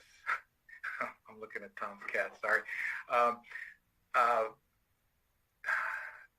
We've all been very focused on making sure that the process is public and that it's open.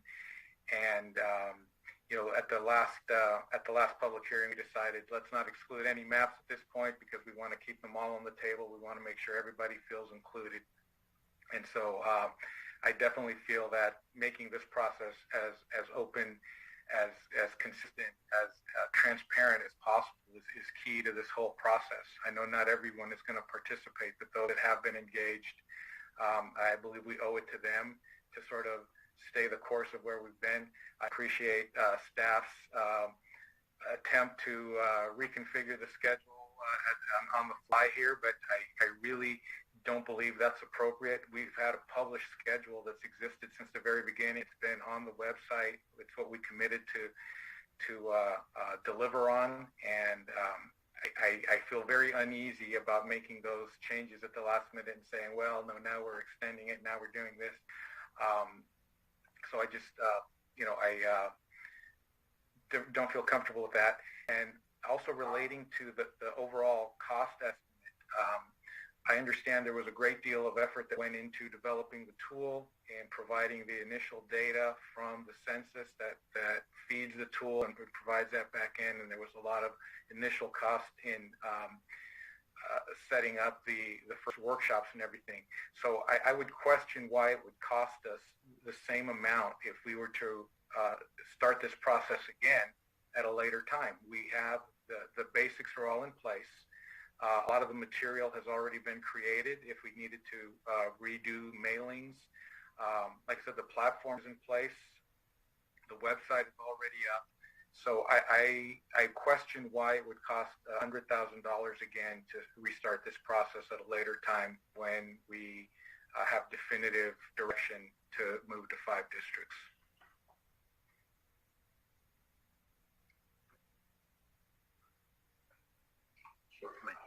Through the mayor. City manager, please. Thank you, Councilmember Salazar, for that question. Staff noted in the staff report and the presentation that the current effort is budgeted at $100,000 and provided a budgetary estimate of expanding the process to include a 4-district and a 5-district option at approximately $20,000 to $30,000. The question of will this process, if it was redone sometime between November 22 and November 24, cost another $100,000, and what savings would there be for the process, is a question that I can't give you a budget of that process right now. I think you're right that there may be some savings in the process because we've been through this effort and we have some of the templates, but it's also important to note that that is a new process because we're following the California Voting Rights Act and the required minimum of 4 or 5 public hearings. There would be all the required mailings, and I think we would want to do a number of citywide mailings that are going to have a cost a new cost to it. So would it be $100,000? Potentially not. Would it be $30,000? I think absolutely not, because we would be occupying consultants' time as well. And so the effort, I think, if you were asking for an answer right now, would certainly cost more than $30,000 to $40,000. But would it cost $100,000? I would agree that it should come in a little north of $100,000, given that there are some lessons learned and some templates and press releases that we already have. So that's the answer to that question. I did want to go back just to one of your prior questions, which is when did the city council direct that this process potentially include 5 districts? During this meeting, staff went back and listened to some of our prior meetings, and that direction happened at the October 19th meeting. It was brought up by Vice Mayor Mason, who wasn't Vice Mayor at the time. But then I clarified at the end of the meeting to ensure that we had clear direction from the city council that we, if at all possible, utilize this process to develop 5 districts. And then staff said about that is why part of the articulation of asking the public to submit 5 districts occurred. But as the city attorney said earlier, the first question that was answered was, can the city council transition to 5 districts through this process? That answer is a no. And again, that answer meant that the online portal was not clicked on for the submission of 5 district maps. But there was absolutely clear direction from October from the city council to look into the possibility. And so that research occurred, and staff in the staff report tonight and in the presentation are providing a path for that to happen should the city council that means is that we would need to hit a little reset and take the month of March to have a public engagement process with, as I think members of the council have said, with clear articulation around 5 districts in that process. And then have a number of public meetings around that and potentially even a workshop. Should the city council decide to do that? I just want to be very clear. Staff is agnostic on either option, but we want to accomplish your intent that you asked us, which is it possible? And the clear answer to that is yes. The unfortunate answer is that we wish we would have been able to provide you that answer back in October. But the clear legal answer, as the city attorney has said, is yes, you can utilize this process to dutifully adopt both a 4-district map and an alternative 5-district map should you decide to put the question to voters, and should voters decide to repeal the directly electoral mayor process, which would transition the city to a rotational mayor process. I hope that is clear, and again, I apologize for the confusion of believing that online portal allowed the 5-district submission. Salazar? All right. Yeah. Okay. So thank you for clarifying that and the reminder of when that decision was made. When the city attorney spoke, he made a comment that the discussion we're having tonight was something that was, in his words, only later considered. And so I wanted to make sure that if that direction was coming, that it had at least started somewhere earlier in the process. It's still very disappointing, though, that we're only the first time that it was articulated that the rotational mayor issue was being considered simultaneously with this was in tonight's presentation. So it hadn't come up before in this context. And so I believe that and the fact that we're only having meaningful conversations around a 5-district map tonight for the first time doesn't really seem to me to meet that criteria where we're going to say we've already had previous meetings and so let's count toward this, because in a way this is sort of a new concept now that we're introducing. And so if the price of transparency is that we have to pay a little bit more and add more meetings, I think that we owe it to the public to do that. And it's definitely going to drag the process out, but it's not a definition that we need until 2024. So it might be worth the wait, even if it's going to cost us a little more. And I would really encourage us to look very carefully into our current investment and what can be preserved and reused for a future process. Thank you. I'm going to go to Councilmember Medina, and then the other Medina would like to also add comments. Councilmember Medina. Thank you. I have just one last question for our consultant. Basically, with the reconstructed schedule of almost 6 weeks, is that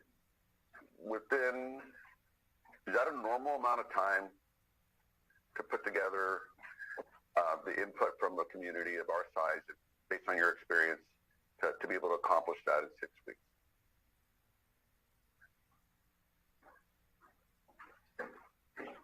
Well, I would say definitely all of our clients who are, put into that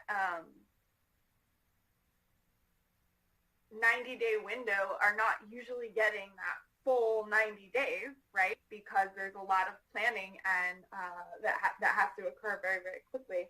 I would also say we are in this very unique year of redistricting where everything happened months later than it should have. So actually many of our clients have been working with fewer than 6 weeks for the public to submit maps and engage. So yes, it's definitely possible, and it's not outside the norm. In fact, we have clients currently at NDC, and Jen can speak to Tri-Pepe Smith, where we have told them, ideally, we don't want you to ever only give the public 4 weeks. We don't want you to give anything less than 4 weeks, right? That would be like the minimum where we would actually expect to get engagement and participation. Thank you. Thank you. Ms. Parks, you had said that you were asked to, or your organization was asked to submit a 5-district map. Have you done that? No, not yet. Okay. So when was that asked, may I ask? That would have been in one of our meetings with staff within, I believe, the past week. City manager may know exactly. Mm-hmm. Okay. I just wanted to be clear because I could see some person saying, well, where's that map on the display, right? Or within the presentation. Yeah. And that's why I just wanted to make that more clear so that folks don't think that something was left off, that's all. So it was asked for, it's just not been produced yet. City Manager, go ahead, and then I'll continue my comments. Absolutely. Expound upon that. Staff did ask if that map could be produced. In preparing for tonight's meeting, knowing that if the City Council directed a 5-map alternative to be generated, we wanted to make sure that the consultant could do work. And so that request was hinged upon your decision tonight. Just wanted to clarify that point. Appreciate it. Thank you. So for myself, we've gone down this process, and I do appreciate that staff's trying to work outside the box to figure out another alternative. But we have been advertising this. We have had it documented. We have taken 5 months where first it was going to be in 2 weeks. Now maybe we can get it into a month or a little bit longer. It gets us down to a deadline of very little time left. I think that, a lot of this was a hypothetical question. It was not put on the website. So I don't know that we've had a clear message or the opportunity for the community to have that involvement or opportunity to go to a 5th district map. And what will be decided and what has to go before the county is a 4-district map out of 5. Only one can be submitted, and it must be a 4-district map. I think the important factor, too, is, I've heard from people in the community who have been here a while and are proud of that, is like, we are too small to be into districts. And I would remind, if you go through the county, as the high school district has done it, the college district has already done it. You have towns and cities that are smaller that are being required because of the lawsuit. It's the $30,000 letter as it's earmarked initially, and then could certainly go up. There are some people that I've talked to who want the city of San Bruno to fight long, fight hard, and if that means money, it's on principle. The unfortunate task is, I think the city attorney, and we've had reports on this from throughout the state, have lost and spent much. Another city in South went down this path who has resources, we'll say, to maybe say, okay, let's try, and then they pulled out and said, forget it. You could see it wasn't going to win. So it's not a feel-good moment, and it's, somebody who sends a letter that says your community isn't is violating the voter right. But I think we've gone clear that it's been going down a process of the 4 districts, and it is a hypothetical question that was asked, which now is ballooned into something different. And yet the study session for what goes on the ballot is March 29th to have the community's input and decision. So in essence, we're not even there yet at that point. So for me, what we've advertised, what we said is what we should do. And so for that, my personal opinion will be that we should stick with the process of the 4 districts, focus on that, which is required to be submitted to the county, which we need to meet the criteria. So there's my discussion, and as well as where I cast my comments as to the process. And then I know staff is looking for that guidance, because obviously the next step would be for us to start looking at the district maps. Vice Mayor Mason. Yeah, I just wanted to mention, just for context, that there is a Southern California city that has prevailed, and I believe that case is now going to the appellate court, and they were successful in their initial suit. So just for context, thank you. It was round 2, I guess, too. Is there any other, I don't want to speak for, I want to make sure that you've heard mine. Mine is 4.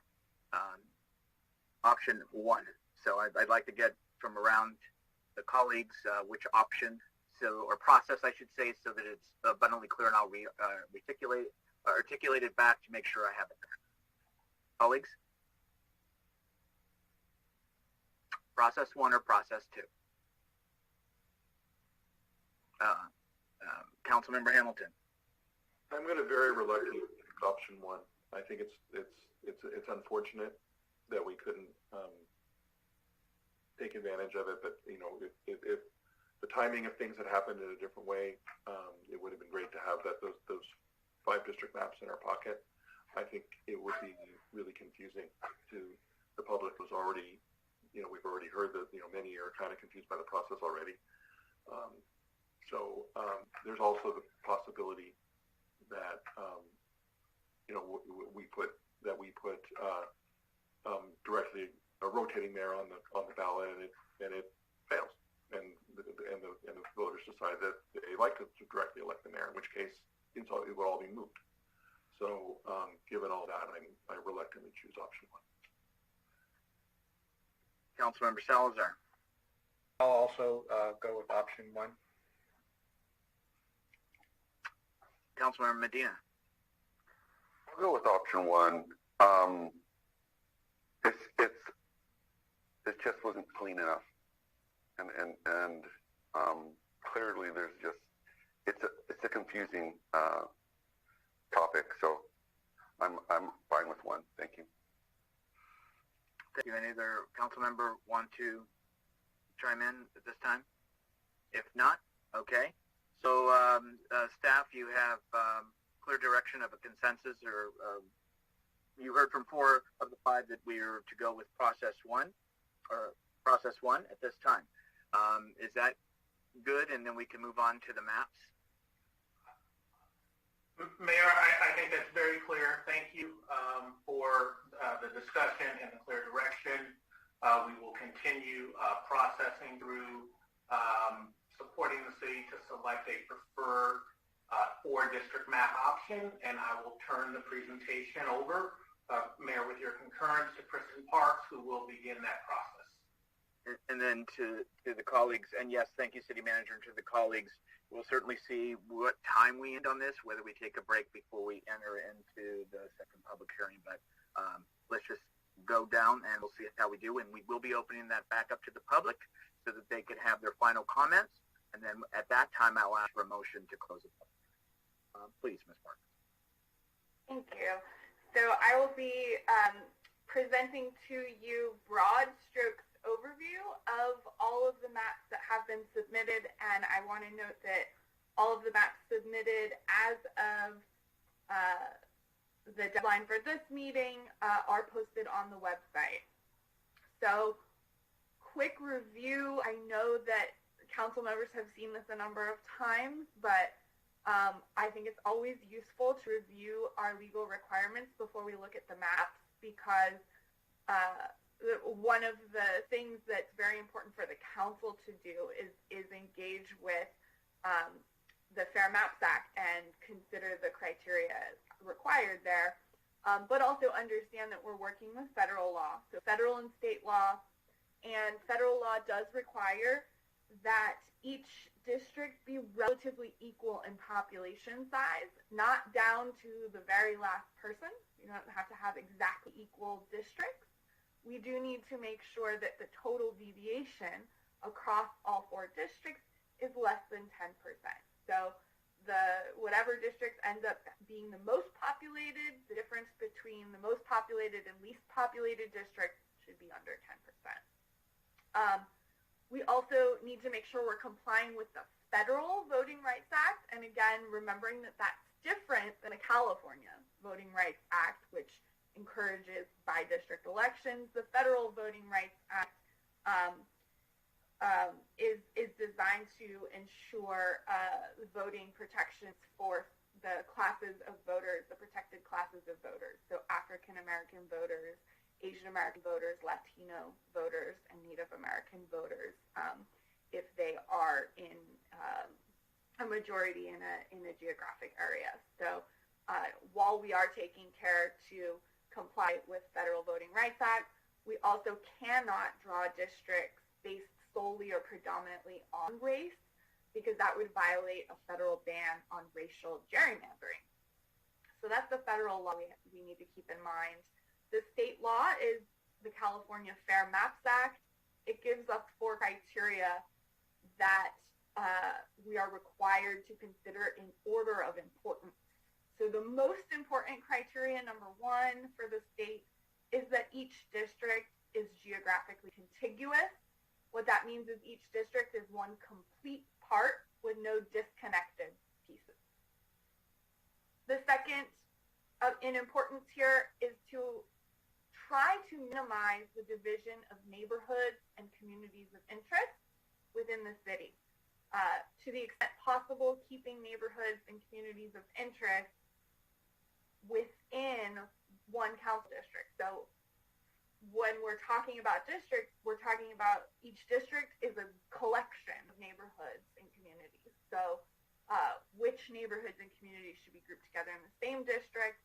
And certainly in order to achieve these other requirements like equal population, we will sometimes have to divide a neighborhood or a community of interest.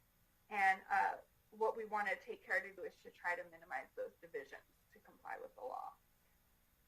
Third is to create easily identifiable boundaries. So one way that we can do this is to draw our district boundaries along major roads, highways, or natural features, waterways, that sort of thing, so that residents know where the districts are, and it's not, this side street and then that side street, and, just very confusing. We want this to be residents to be able to understand where the district lines are.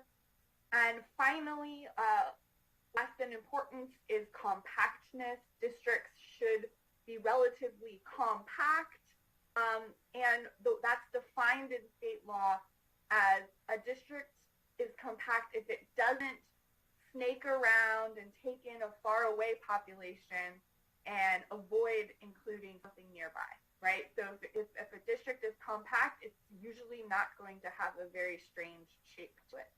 So that's another thing to consider when we look at these maps. That's the legal requirements. There are 32 maps that have been received as of February 10th.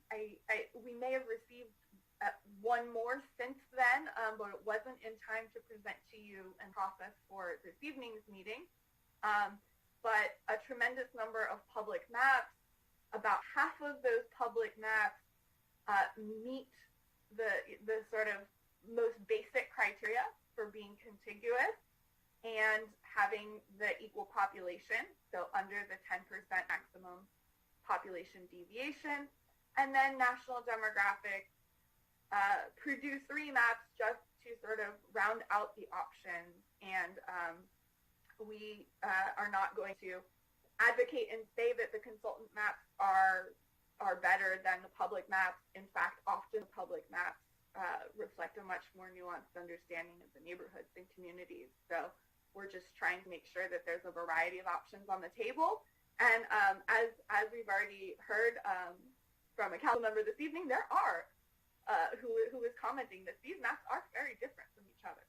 So I have grouped them in a way that sort of makes sense to me, but these groups are not hard and fast. These are sort of loose groupings. The main thing when we're looking at these maps is to look at communities and neighborhoods that have been identified throughout the process up until this point. And I don't think I have a list of that, but I will be referring to specific neighborhoods and communities when looking at these maps, because those are neighborhoods and communities that we have heard from the public that they do not want to be divided. So that's the reason we'll be referring to those areas. This is just our cheat sheet to the 17 maps that meet those basic criteria for contiguity and population balance and their total deviation. So quite an array of deviations here. I will say lower total deviation numbers are always better because of legal challenges around the 2020 census count.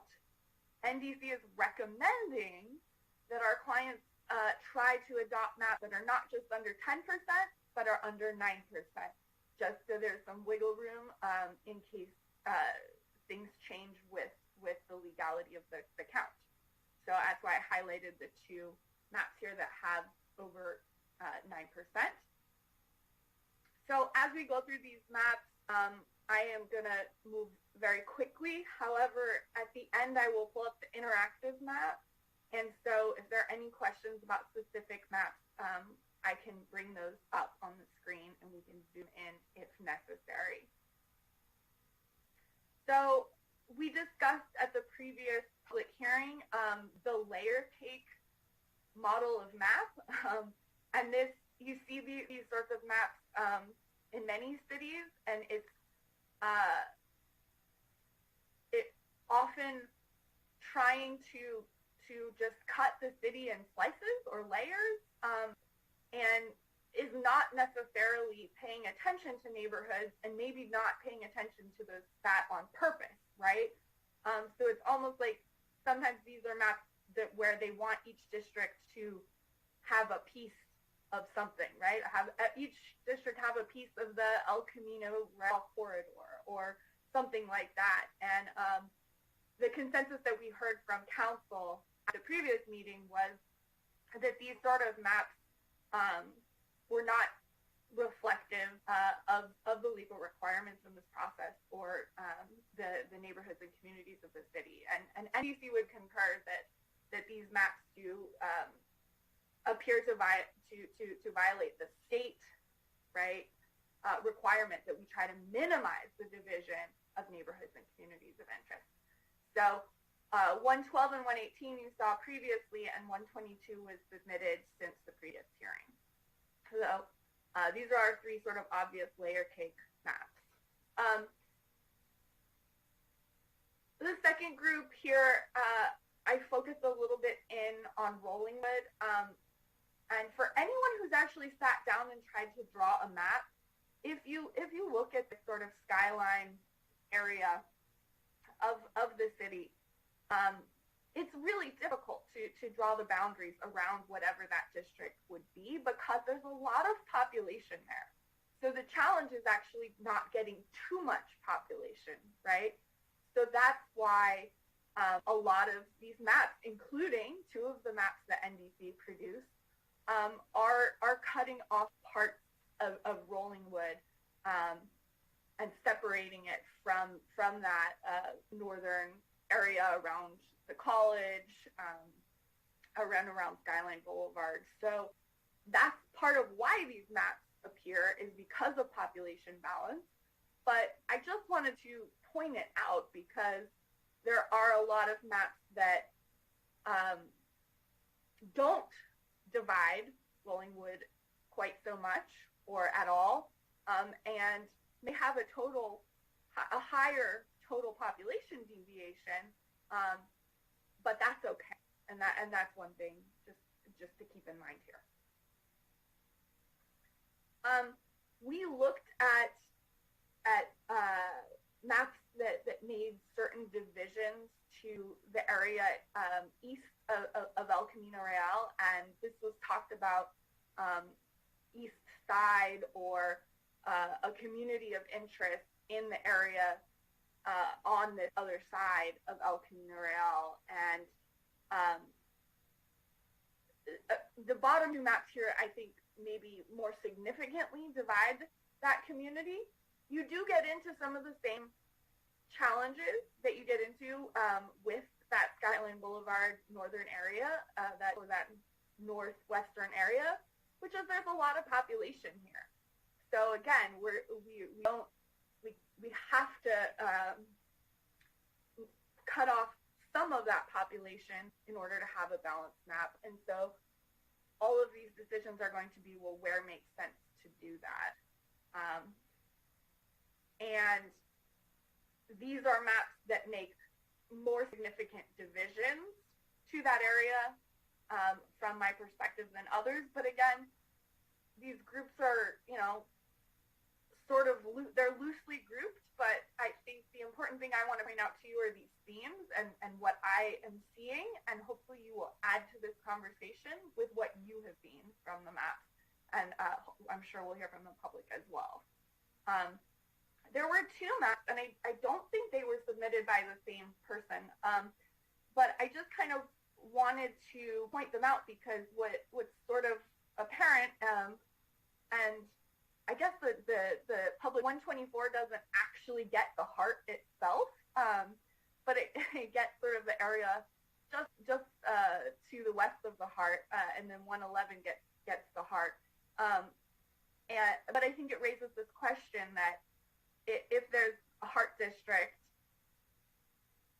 does it belong with communities on the west side of El Camino or the east side of El Camino? And so, to me, these maps raise a question that I think is worth considering. And so that's why I put them in Group 2C. And then I tried to identify what I thought were the maps that appeared to have districts that are relatively compact and make minimal divisions to communities and neighborhoods. The acronym COI is just community of interest.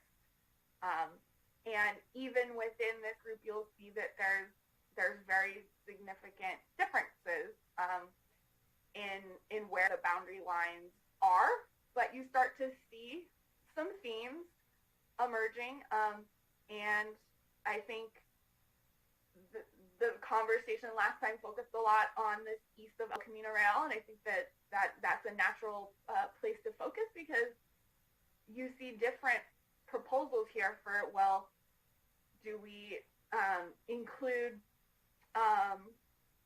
the Tanforan area with that east of El Camino Real neighborhood or not? Do we include Lomita Park with that area or not? Because if you just include everything, again, you're going to get a district that's way too overpopulated. So these are the challenges, and of course, this is what the challenges of districting is. So I'm going to switch to the interactive map, take any questions that you have, clarifying questions, and I also wanted to address a question that came up about the election years. So when you are adopting districts for the first time, at the time that you choose the map, you will also assign each of the 4 districts to an election year.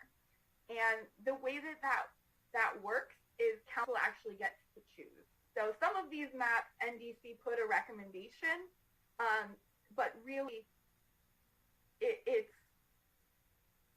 a recommendation there, and for some of the maps there may be an alternative, right? But ultimately it's important to emphasize that decision actually is a council decision, and NDC can give you the options and the alternatives for that, but ultimately that's for council. So I will jump to that map and take questions. Thank you so much for listening. Thank you. Questions, colleagues, on the presentation on the maps before we go to the public?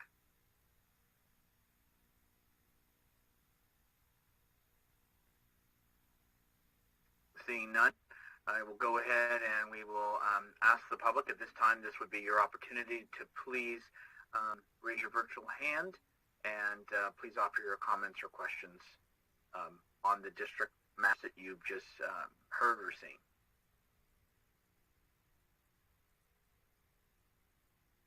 And as folks are going to raise their hand, please understand once we go through this, This will be this is your second and last opportunity. So once we close the public hearing, it will not be open again. So this would be, we at least want to make it clear, this would be the opportunity to offer your thoughts and comments. And City Clerk, if you could bring in our first speaker. And Jeremy?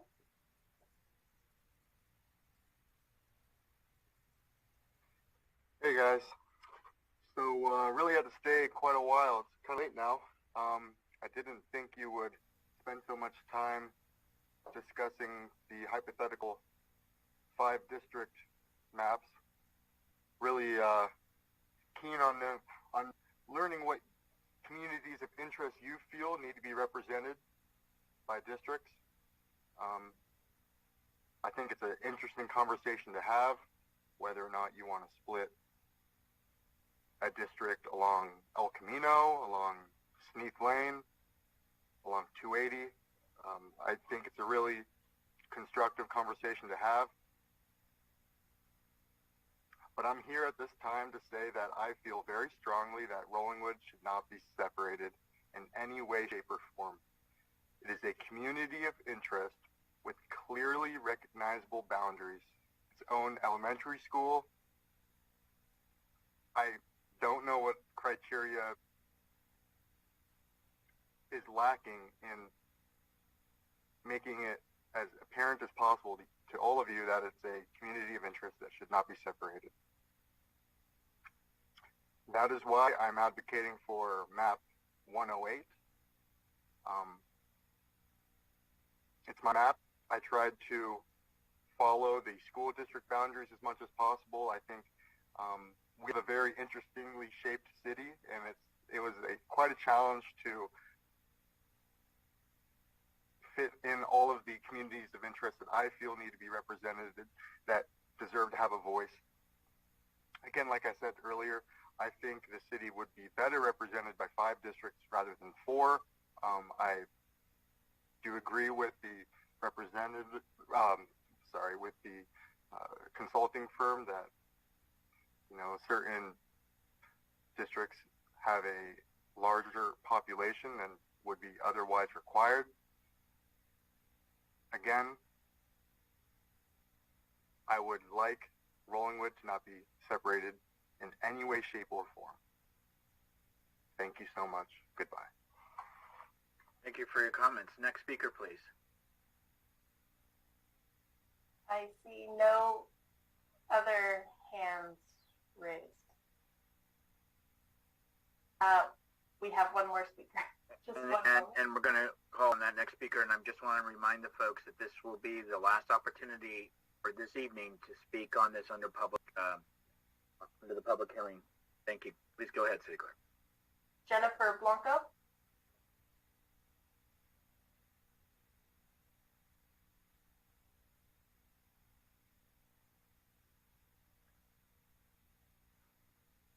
Jennifer, whenever you're ready. Hello again. Sorry about that, Melissa. Thank you so much.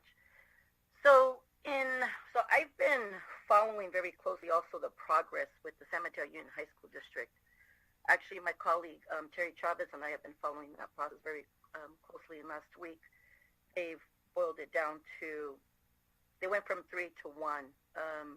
And their map 102 actually doesn't break up San Bruno. They were looking at other maps that would split San Bruno in half, which I thought would have been problematic. As we all know, we already are split up because we have 2 supervisors that represent our city, and I find that very problematic.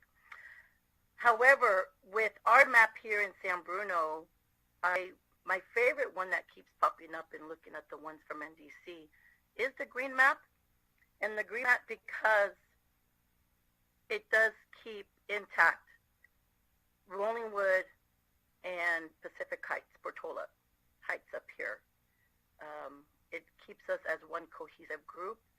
As we all know, there's no one from this district. I believe it's District 1 that is not represented at the City Council. And also, the green map is also also does keep the east side of San Bruno intact as well, which I think would need more representation on the council as well. So I think in just keeping our communities together, the bulk of our communities are, I think it's 2 and 3. Let me go back. Let me get out my Zoom screen 1 second. Right, so looking in 2 and 3, we already have representation there on the city council of those communities.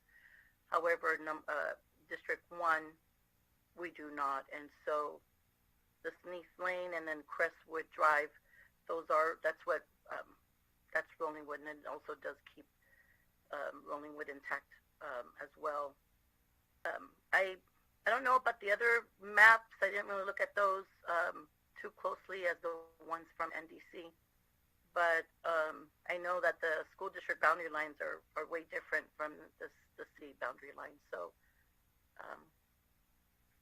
with one person from the community sharing their input with what map I think would best serve our community here is the green map that NDC has presented to the council. So thank you all. Have a good night. Thank you for your comments. Next speaker, please.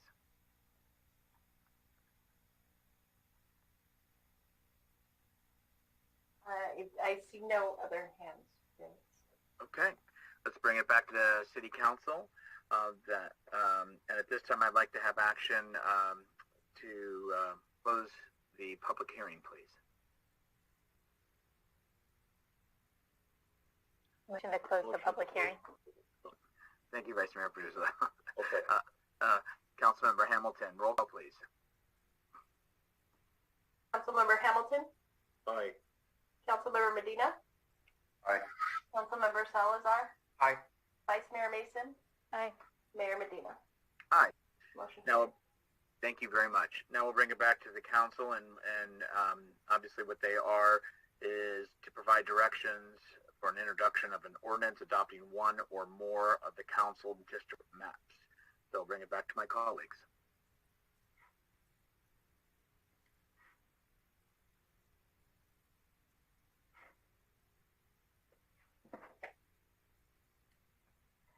Thank you, Councilmember Salazar. I thought this was going to be a long.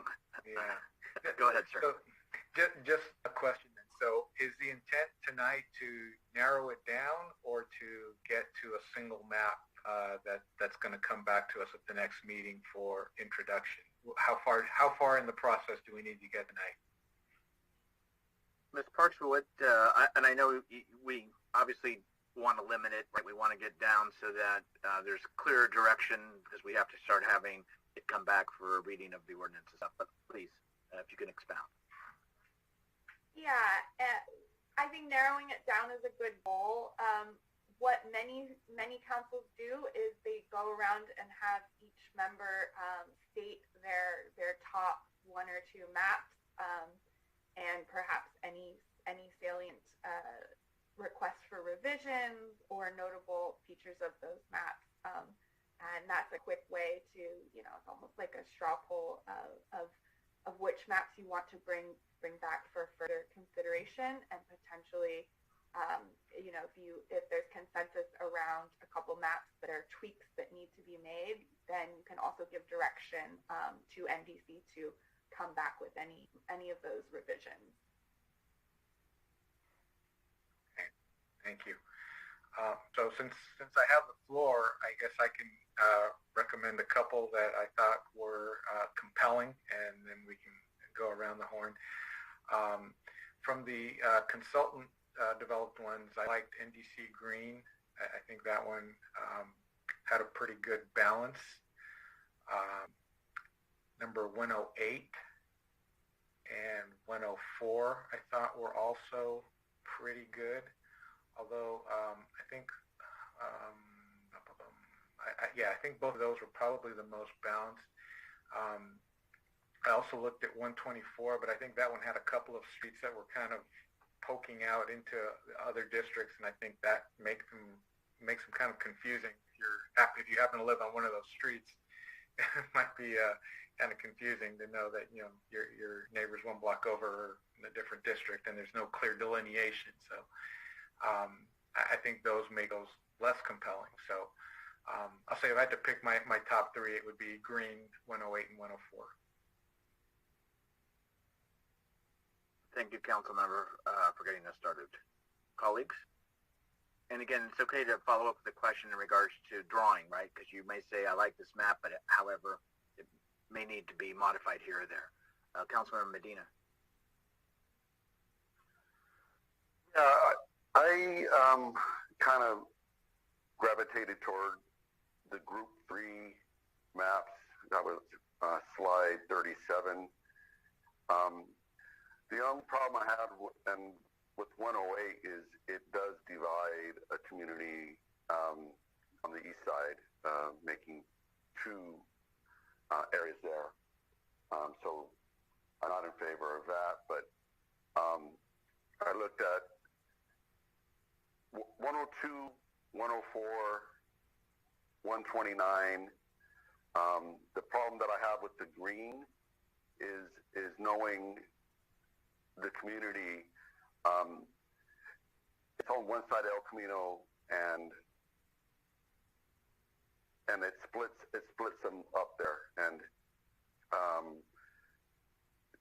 I'm just seeing that doesn't have to happen. You pretty much accomplish better unity by 102, 104, 129.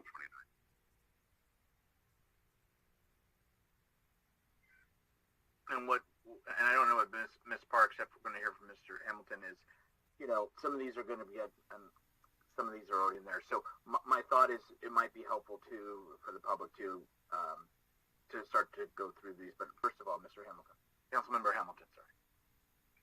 So I have a question. Actually, you just moved off of NDC Green, and I had a question about NDC Green. Spoiler alert, I am gravitating toward Group 3 as well, because it doesn't divide these larger communities, and I am in favor of some of the public speakers said of keeping Rolling Wood and Pacific Heights intact. I'm also in favor of keeping the east side intact as much as possible. On NDC Green, there is one area on Crestwood that is part of the blue zone. I guess zone 2 in the slides. Does that mean that the folks on the west side of Crestwood are on a different district than the folks on the east side of Crestwood? Yeah, that is correct. And again, this is to try to reduce the total population of this District 1. I'll note that some maps achieved that by carving out the Portola area. So that's, when you're looking at it, right, those are kind of the two options, is you carve some Rolling Wood or you carve right. some of Portola. Okay, so then could you bring up 104, please? So 104 follows Sneath the whole way, and manages to keep all of Rolling Wood together, and it appears all of Pacific Heights together. Am I missing anything there? No. Okay. And let me pull up quickly. Hold 1 second. No worries. Thank you.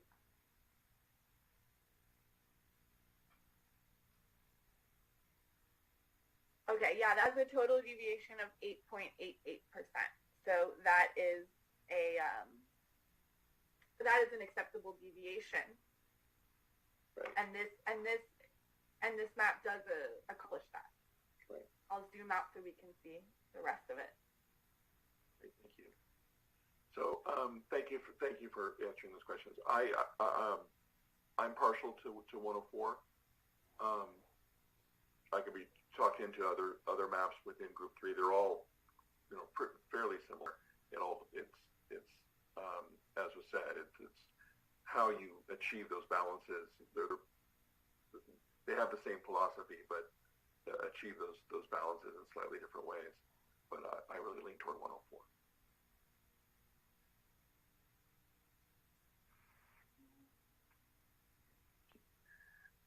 I just had a quick question, and I'm sorry, I'm not looking up other folks raising their hand. I apologize. On 10, was it 108 and 124 that was at the 9% plus? We're just going through my notes. I don't know if I was correct. I don't have the presentation up.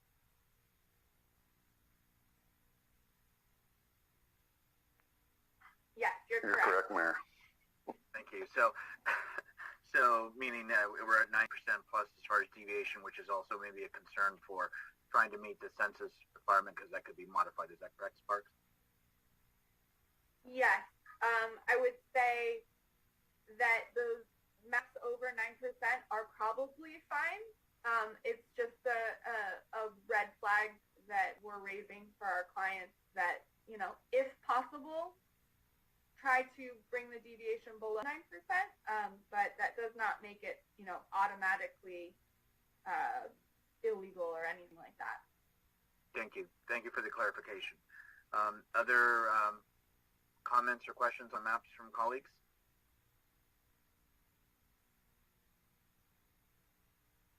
Okay, and here we have it. Thank you. I'm leaning toward 104, and I do share with some about trying to keep the neighborhoods together for the most part, but one of my is to 104 partial as well. So that's just my immediate feedback. Some people have already selected others, so that's good too. Here's what I've heard. 104 at this time has 4 individuals that have spoken in favor of that, and when I say in favor, not as a motion, I just mean as that there's some consensus on that. And I think that was the one that really came out with each of us at some point. And of course, I've heard the Green and 102, 129, Group 3. I'm missing, I heard 108, sorry. Are there other ones that had not heard?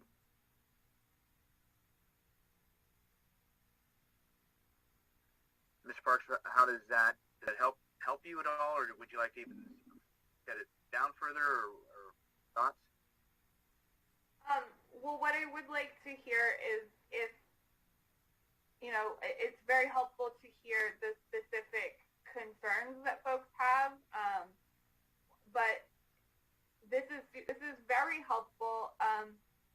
It's really up to you all at this point to decide whether you feel that your consensus around, is around 104, and if someone wants to, make a motion to request an ordinance be introduced with that map, that's perfectly fine to do at this point.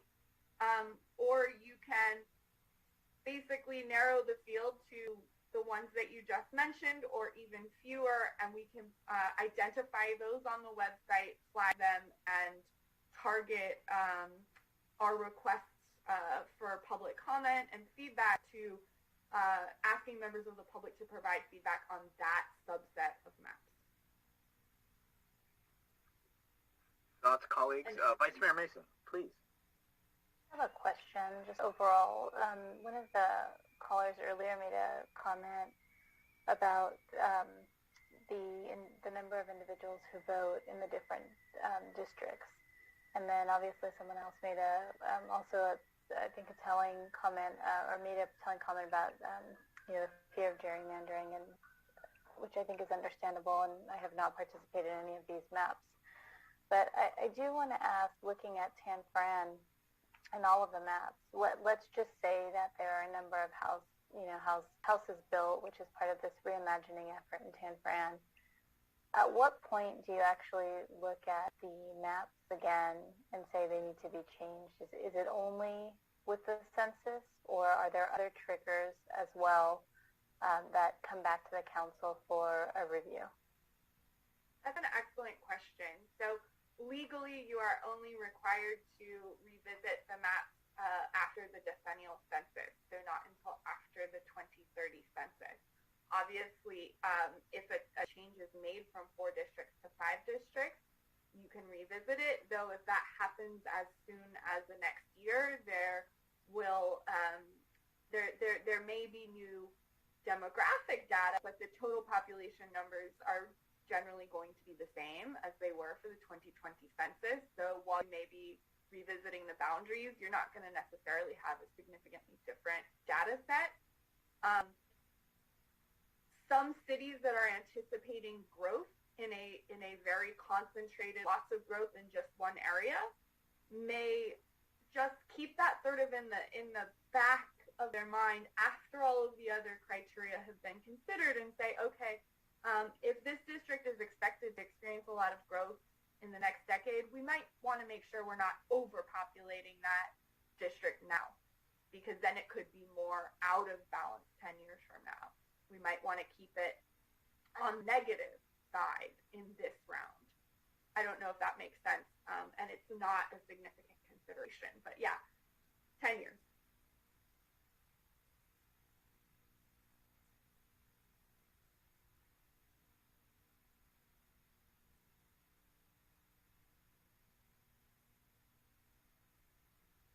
Did they answer your question, Vice Mayor? Thank you. Okay, so Ms. Parks was asking if we wanted to have a few slated, which would then be communicated on the website and to the community of what our next round would be with our next public hearing. And Ms. Parks, you're welcome to always correct me if I didn't present that correctly. Colleagues?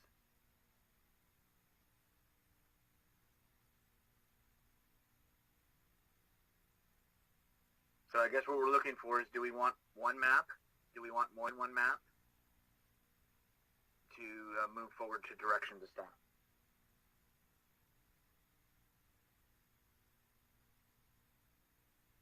Councilman Medina. It's always nice to have maybe 2 maps, but if we're the ones that I'm looking at 102, 104, 129, I mean, it's just cutting a little differently and slicing off a certain portion, but it keeps the main neighborhoods intact from the east side for Rolling Wood. Mill Park has a big section of it, and then up in Crestmore.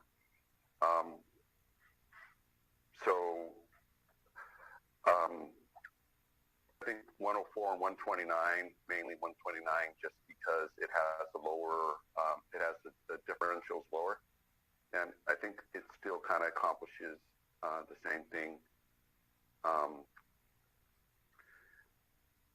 Yeah, those are my comments. 104 and 129 would be my top 2.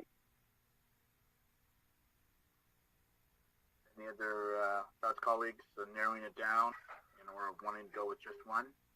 But at least our direction is to try to assist staff so that we can they can go to the next step. Mr. Hamilton.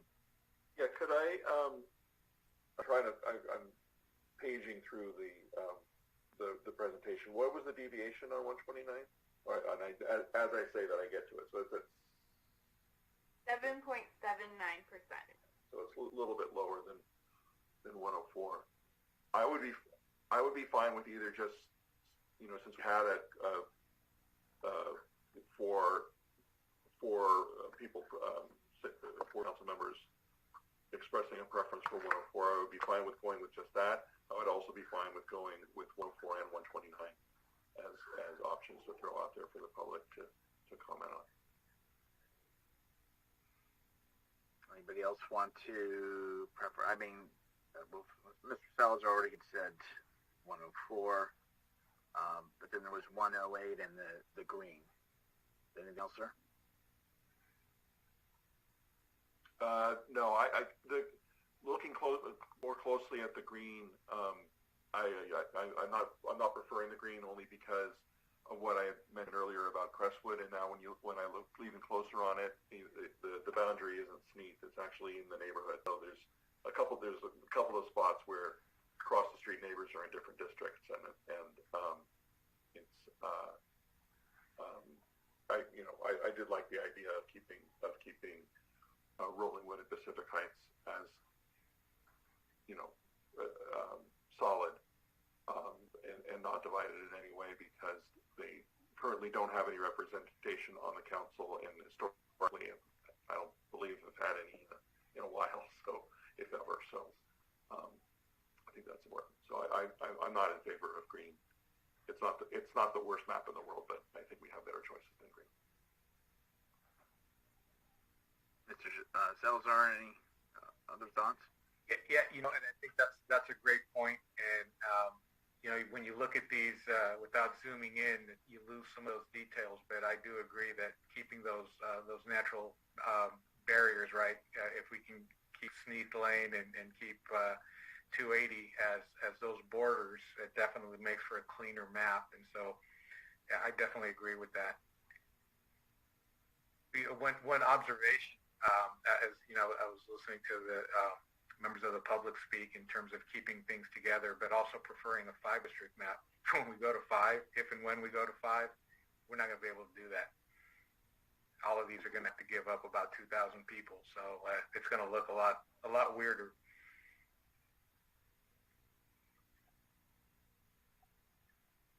Okay, thank you. So you're still with 104 and not so much on the green at this time. What about your 108? Can we look at, let's look at 108 again. I thought 108 was interesting just in terms of the demographics, because one of our communities of interest was, the Hispanic population on the east side, and this one seemed to strengthen it a little bit more than some of the other ones. But it does make that bottom purple district very small. And that blue district is probably the one where we're going to see most significant growth. So that's going to get really out of whack really fast the way it's drawn right now. So I guess I would withdraw support for that one as well. Any others that you want to add, or are you good at this point? No, I'm definitely in favor of narrowing it down as quickly as possible. And Ms. Parks, may I ask you if you could click for me 129, please?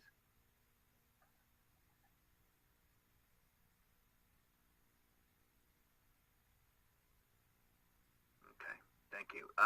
Any other colleagues have any other maps they'd like to bring forward? Mr. Mayor, Go ahead. I would take 129 out. It goes across 280 and kind of splits up those neighborhoods there on Cherry, and that's just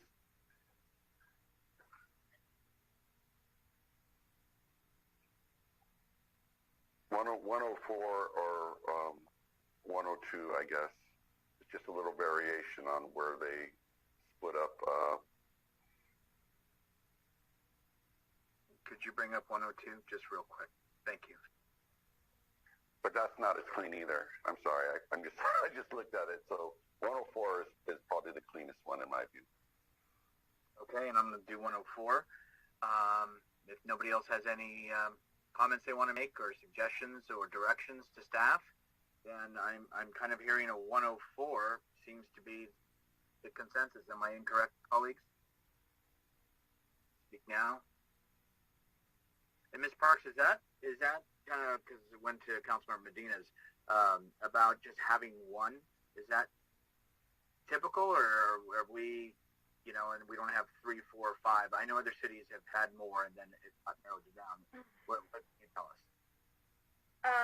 I think it's pretty clear that there's a consensus around this map, and bringing it back for the introduction as an ordinance would also give us the opportunity at next meeting to discuss which election year should be assigned to each of these districts. So which two should be up for election in 2022 and which two should be up for election in 2024.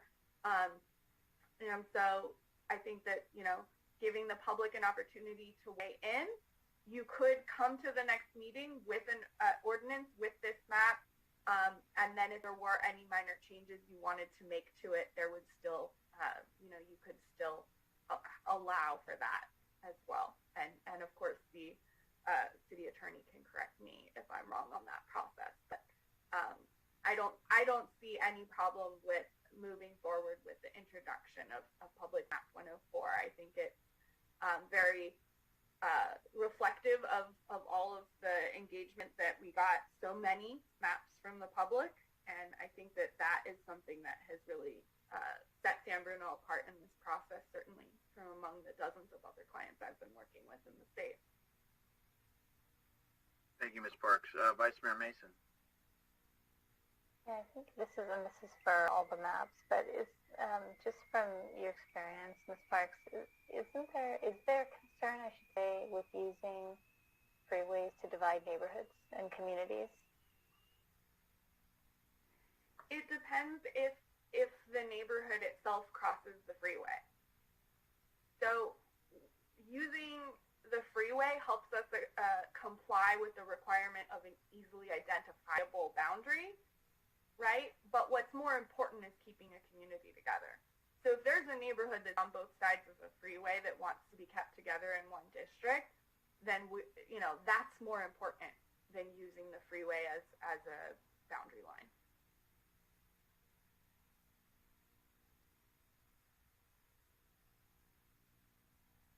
Is there a particular neighborhood you have in mind here? Well, we have with 380, and then we've got El Camino, and it just appears to me from all the maps I'm seeing that we're just dividing our community, and it makes me feel some sort of way to be seeing it in this way. Understandable.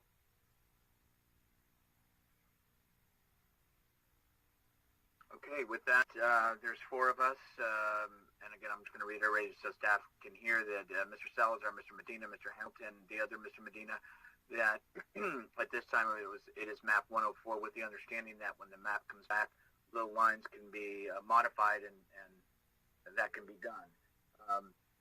Does that give city manager and city attorney enough direction, and Ms. Parks for the next step? Yes, Mayor, with one clarification. Please.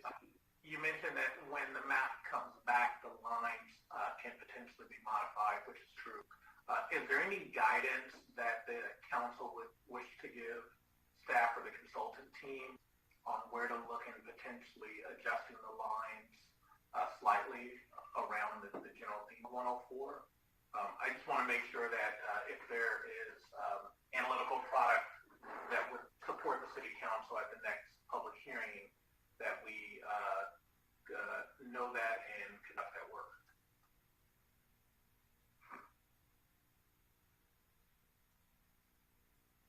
Councilmember Salazar. I would say for my part, I don't see any areas where we could adjust without disturbing something else. So in order to give, you got to take. And I know that there are some areas here that, potentially break up some areas on the east side, but I don't think there's another way to do it without taking something else out of that purple district that we're looking at. There's just too many people there. So I don't see where we could make any modifications that would have a meaningful improvement on what we're looking at. Any other feedback? The city manager? No. With that, as long as there's general concurrence, I think council direction is clear that 104 is the preferred map, and we will articulate around that. And when this item comes back, it will be a first reading for introduction, and the city council can take additional public comment at that time, as well as at the subsequent meeting, which would be the second reading and adoption. Okay. Thank you very much. Thank you to the staff. Thank you, Ms. Parks, Jen, and everybody else for your time and helping us through the process. Thank you. It's a big change, and it's kind of hard and at times not as clear, and I still think we'll obviously need to communicate and help our community understand the reason we're here and our next steps. So thank you very much. With that, I'd like to move on to the next item under the public hearing. Since it is a public hearing, I'd like to continue with that in case folks are here for that. City Clerk. Public hearing, item B, hold public hearing and waive first reading and introduce ordinance amending the San Bruno Municipal Code Title 12 Land Use, Article 3 Zoning, Chapter 12.84.030 Temporary Uses regarding reference to off-site construction staging area. City Manager. Thank you, Mayor. I will turn this item over to our Community and Economic Development Director, Pamela Wu, who will be supported by Michael Laughlin, our Planning and Housing Manager. As the council will remember, we brought this item to you at the recommendation that initially began with a council comment from Council Member Marty Medina, I believe Vice Mayor Marty Medina at that time. We analyzed it, and a consultant provided a recommended path to address the issue of unsightly condition at construction, storage, and staging areas. Council supported that direction, and then staff set about to do work to bring you back the item that is here tonight for your consideration. And so with that, I'll turn it over to Director Wu. Thank you, City Manager Grogan. Good evening, Honorable Mayor and members of City Council. My name is Pamela Wu. I am the Community and Economic Development Director. We will be presenting to you the proposed amendment to zoning code related to the temporary use permit ordinance for construction and staging area. Next slide, please. At this point, I'm going to turn over to Michael Laughlin, the Planning and Housing Manager. He will walk you through the agenda that we have prepared for you tonight and the detail regarding the proposed amendments. Thank you, Michael. Good evening, Mayor and members of the Council. Our agenda for this evening and for this item is to share with you some background discussion, some proposed standards, the environmental clearance for the ordinance, our recommendation, and then concluding with next steps. By way of background, next slide, please. Concern was expressed about the appearance of construction areas by the City Council, and a study session was scheduled. On September 14th, the City Council received a report and a presentation from City Public Works consultant Mike Valkadin, who presented general standards for construction staging and storage that could be applied to projects. He noted in his research that San Bruno was unique in that it was the only jurisdiction that requires a planning commission temporary use permit to allow for certain types of construction staging, and the temporary use permit requirement increases the time and cost before construction projects can start, and sometimes doesn't fit in with the construction schedule. So based on the discussion, the council was in agreement that construction staging standards should be implemented and enforced, but not in full agreement on the approach, and concern was expressed that the removal of the temporary use permit requirement from the municipal code was one of those concerns. However, based on the report and recommendations, the majority of the City Council directed staff to proceed with developing an ordinance amendment and follow up on this item. Next slide, please. Currently, construction staging is addressed in several ways, including the Planning Commission review of a temporary use permit for some projects. The proposed ordinance amendment that's before you this evening would remove the requirement for a temporary use permit from the Planning Commission in favor of better, more enforceable construction staging standards. And the section of the code that is proposed to be amended is shown below. But just by way of background, the temporary use permit requirement allows for the community development director to approve short-term temporary use permits in 3 months or less in duration, and then anything that's between 3 months and a year would go to the Planning Commission.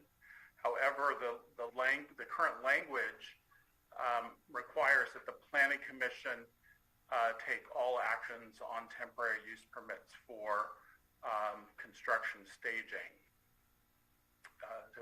So the language that would be removed would be off-site construction staging areas of any duration less than or equal to 1 year and 4. So essentially the Planning Commission, the remaining language would state that the Planning Commission may grant temporary use permits for other temporary uses lasting longer than 3 months but less than or equal to 1 year. Next slide, please. The Planning Commission held discussions at their December and January meetings. The primary discussion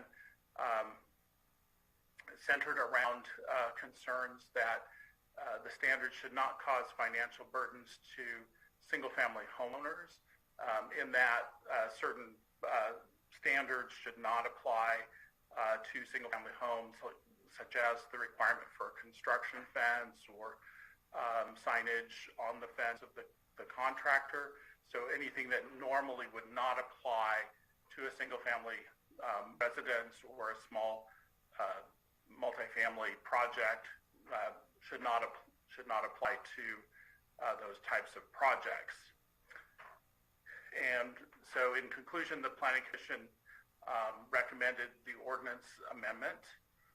Next slide, please. So next we'll move into discussion. And I'll go into a little bit more detail on how the city regulates construction sites and staging areas. It's done through several mechanisms. Primarily, there are specifications for public works capital projects that are written into the documents for those projects. And then the next type is the encroachment permit for work that's done in the right-of-way. Finally, the planning department is involved in conditions of approval through our entitlement process, and that's primarily for private property. And finally, the building department is also involved through conditions for building projects, but primarily through the inspection of the sites for safety. And next slide, please. So this slide just shows just a comparison with other cities. So off-site construction site approval process in San Bruno requires a temporary use permit for both public and private projects. Other cities in San Mateo County do not require a temporary use permit for private projects, and none require it for public projects. Next, identifying staging areas for public capital improvement projects. San Bruno does not have this at this time, mostly because of a lack of available land. Burlingame and Millbrae offer city-owned vacant properties for use as staging areas. Finally, the last criteria, consistent fencing and screening requirements for construction sites and temporary construction storage. In San Bruno, there's no consistent standards for all projects, but many cities like Los Altos and Beverly Hills have detailed and consistent standards for all construction-related sites. Next slide, please. So next I'll go through the proposed standards. So I should just make a note that the proposed standards will vary, obviously based on the type of project. If it's a small project, large project, whether it's in the public right-of-way or on private property. However, the general standards would be that there would be a limitation on material quantity and storage time in the public right-of-way, which was one of the concerns that was expressed. Also, imposition of fencing and screening standards, that the fencing be double rail, sturdy top rail, bottom rail, and if it does have the screening material, that be kept in good repair. It was also felt that the posting of emergency contact information was important. And then finally, pursuant to the Planning Commission's discussion, any standards that normally would not apply to single-family residential or smaller projects would still not apply. Next slide, please. So, if the temporary use permit ordinance is amended, then staff would implement construction standards through the Public Works encroachment permit and job specifications, and that's for public property. The Community Development Department would impose conditions on development projects that would be private property that have the standards for the fencing and the notification, and then also keeping the job site clean. The Building Department would enforce the construction standards through inspections, and then finally other inspectors, perhaps public works inspectors for public projects and code enforcement, would identify violations or corrections. Next slide. The environmental clearance for the ordinance is that it was determined that the ordinance is exempt from the California Environmental Quality Act in that it's not a project that has a potential for causing a significant effect on the environment. Next slide.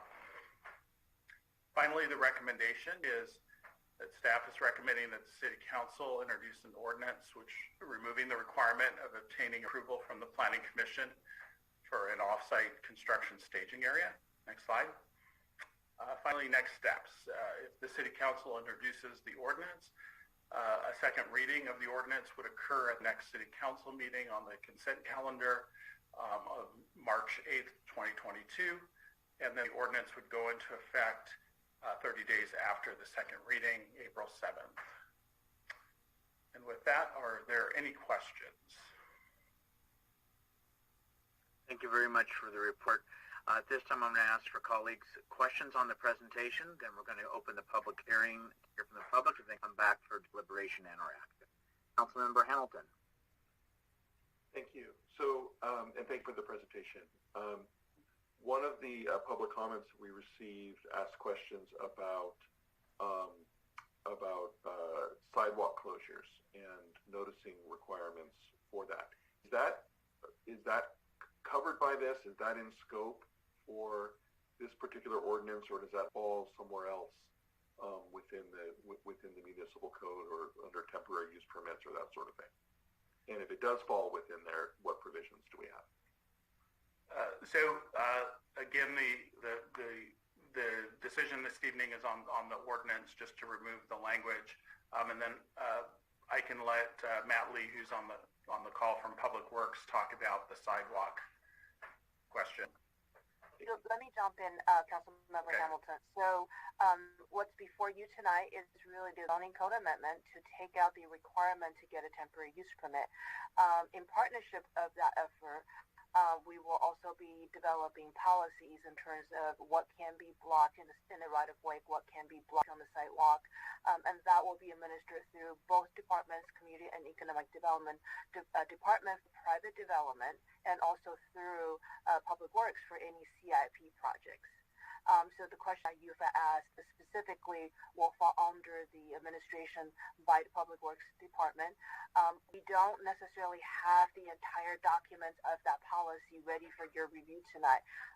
So we can come back in with a more solid answer, but as Michael mentioned, the focus for tonight's effort is really to amend the zoning code. Right, exactly, and that's why I asked whether that was in scope or not. It clearly is not for the vote tonight, but there's more to come on that. Appreciate it. Thank you very much. Councilmember Medina. Yes, thank you. Thank you for the report. I like what I'm seeing. I'm just concerned about the enforcement side of it, because there's no increase in the enforcement side of it. And I can tell you portions of the public right-of-way and how the contractors over the years have been letting it just turn into a little junkyard on the side of the road.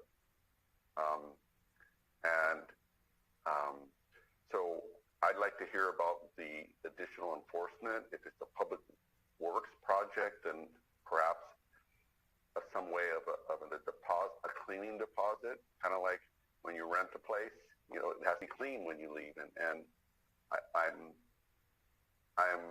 just not in favor of this proceeding without that part, without the teeth and the bite. I'm just concerned that it's not going to get enforced. And what are the consequences? And there are no additional consequences. The blockage of sidewalks, that would be in your traffic control plan, and it would be up for Public Works and issuing an encroachment permit to make sure that there was safe passage for pedestrians. For the signage, if it's a long stretch of road like Huntington or San Antonio, which is, there's still work to be done over there, how often are the signs going to be posted if there's no real entrance to the usage on the public right-of-way? Specifying the size of the lettering, instead of saying they could be read from 10 feet away, it would be a lot easier if we just specified what size of letters to have there. I think it would be appropriate for notification of the residents. If it's going to be an extended amount of time, I'm not clear if the material needs to be removed, so they bring out 5 days of material and then they install it, and then they come back and put additional 5 days of material at that same location. So if I can get some clarity on how that would be worked. So notification to the property owners and residents with door hangers within 600 feet of the location. It should be pretty easy for the contractor. I've seen it done before where you just put a door hanger on there and saying, hey, we're going to be working here, and so you don't get that phone call from a resident like, what is this? When there's 20 yards of debris in the road, right? Or pipe or whatever it is. We should be a little bit more informative with our community when these projects are going on. And the other thing is making sure that the porta potty is put in a more discreet location, not left on the side, and making sure it's behind a fence. There's a contractor right now that's working on and left the porta potty all weekend out on the street, and it has a trailer with wheels on it, so it could have been taken away and somewhere else and not left in front of somebody's house. So those are the kind of things I think we should make sure that we do. Thank you. Thank you, Councilmember. There was several things there. Is there staff that wants to address or speak to that? Director Lee. Through the mayor, good evening. Matt Lee, Public Works Director. Council Medina, you took my thunder with the encroachment permit and the sidewalks. So you answered Councilmember Hamilton's question there. I'm going to try to attempt to answer some of the questions that you have. In terms of enforcement, the challenge from that you pose from a capital contracts perspective is no different than any other specification, standard, or requirement. We have performance bonds that we can apply. If it's in the specifications and they're not in compliance with it, we can definitely do the work ourselves and back charge them. It's definitely a challenge to do that through contractors that are not in compliance. But as you may be aware, through the entirety of a construction project, there are many rules, standards, and regulations that we have to make sure that the contractor complies with. And so we would work through it in that manner. From an encroachment permit perspective, I believe there will be a deposit. And so we're working through kind of what that general cost would be for this, or if it's just the standard deposit that we're going to be utilizing for this for this work. And so those are the two mechanisms we'd use for the encroachment process and for the capital project perspective. But you highlight a key point that most inspectors struggle with is the enforcement with the work. But we do have mechanisms in place for us to be able to address that. The notification process, from a capital project perspective, we already have standard specifications, but we do provide notification of public projects, so that will already be applied. The current standard right now does not state that for encroachment permits that the homeowner or their contractor notify people, but that is something that we can look into as we apply the standard and modify as we see fit if that does become a challenge. But we believe that, with the fencing up, people are pretty aware that something's generally going on there. Regardless if we put a sign out there or not, and a big sign saying what the project is, I guarantee you we will get a call. So we will have to explain to people that's just kind of the nature of our job. And so we will definitely let people know if they call and ask what project that is. I think there's a discussion about a porta potty. The standard doesn't specifically state that, but we can talk about that with our capital improvement projects in terms of porta potty placements, and we can have that discussion with them even outside of this standard being applied. Hopefully that answers all the questions that you have. If there's anything that I missed, please let me know. You got a thumbs up. Thank you. Vice Mayor Mason. Thank you. I just want to acknowledge staff. Thank you. It's almost 10:30 p.m. and we're not halfway to the agenda, arguably. So thanks, everybody. I just wanted to acknowledge also that the Planning Commission, I think, did a good job of thoroughly discussing this issue. And there was the reflection of that in the staff report I thought was very thorough, which was really helpful for me understanding what was happening.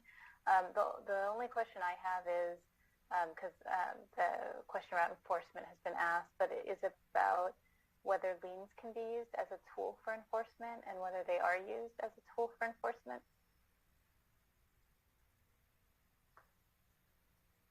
Director Lee. Through the mayor, if we're posing that question for a capital improvement project, you can definitely apply liens to the contractor for work that he did not perform, but we don't necessarily need to do that because we have other mechanisms in place, such as the performance bond that we can utilize to complete work that's part of the contract that the contractor has not complied with. Before we get to that, there's many steps that go along the way. Enforcement is sometimes more of an art than a science for construction projects because it's a contractual relationship you have with the contractor for them to complete the work within the time frame that we want them to complete in and within the dollar amounts. And so there's many tools that we use or techniques that we use to ensure compliance. And so the liens could be used, but we typically don't use those. Great, thank you. Okay, this is a public hearing. At this time, I want to open it up to members of the public and audience who have any comments or questions that they'd like to bring forward at this time.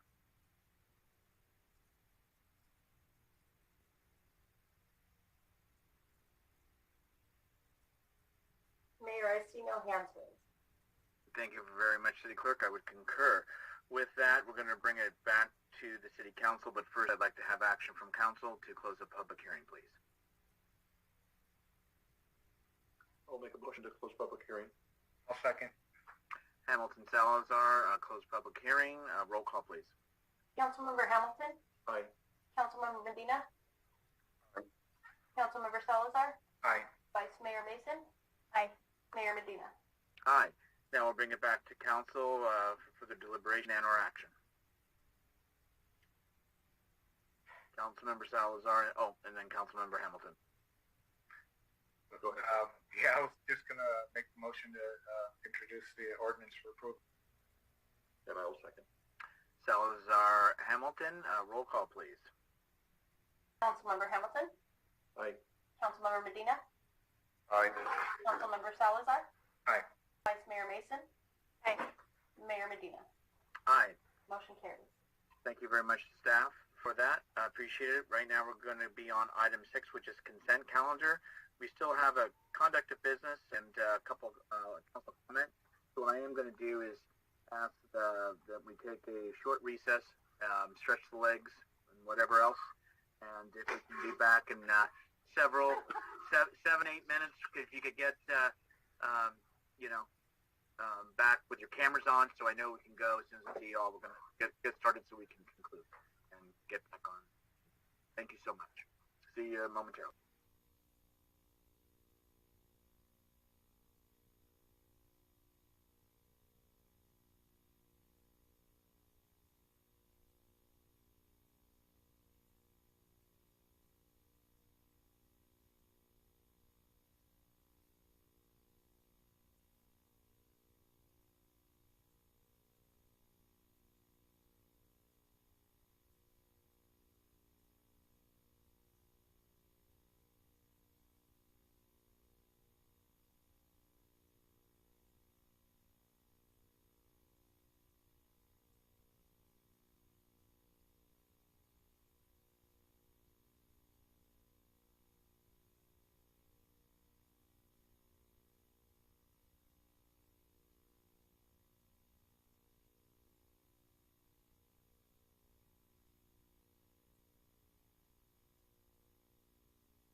City Clerk, are we okay to resume? Yes, we are. Thank you very much. We're going to come out of recess and reconvene the San Bruno City Council meeting for February the 22nd. Moving on to item 6, consent calendar. All items are considered routine or implemented in earlier council action, may be enacted by one motion. There will be no separate discussion unless requested. Are there any items on consent the colleagues want to pull for a separate vote? Seeing none. Any items in regards to a comment or question from colleagues, items A through F? Vice Mayor. Just 6E, please. 6EU, of course. Councilor Medina. Minor correction potentially on item C as in Charlie. Thank you. Hearing no others, let's go to item C as in Charlie. Approve the draft special and regular meeting minutes for the meetings of December 14th, 2021, February 8th, February 16th, and 17th, 2022.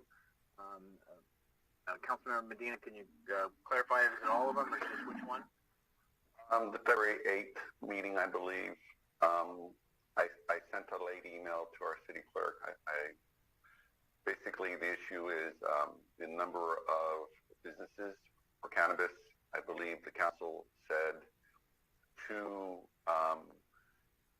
dispensary businesses and one delivery, and the minutes just say two.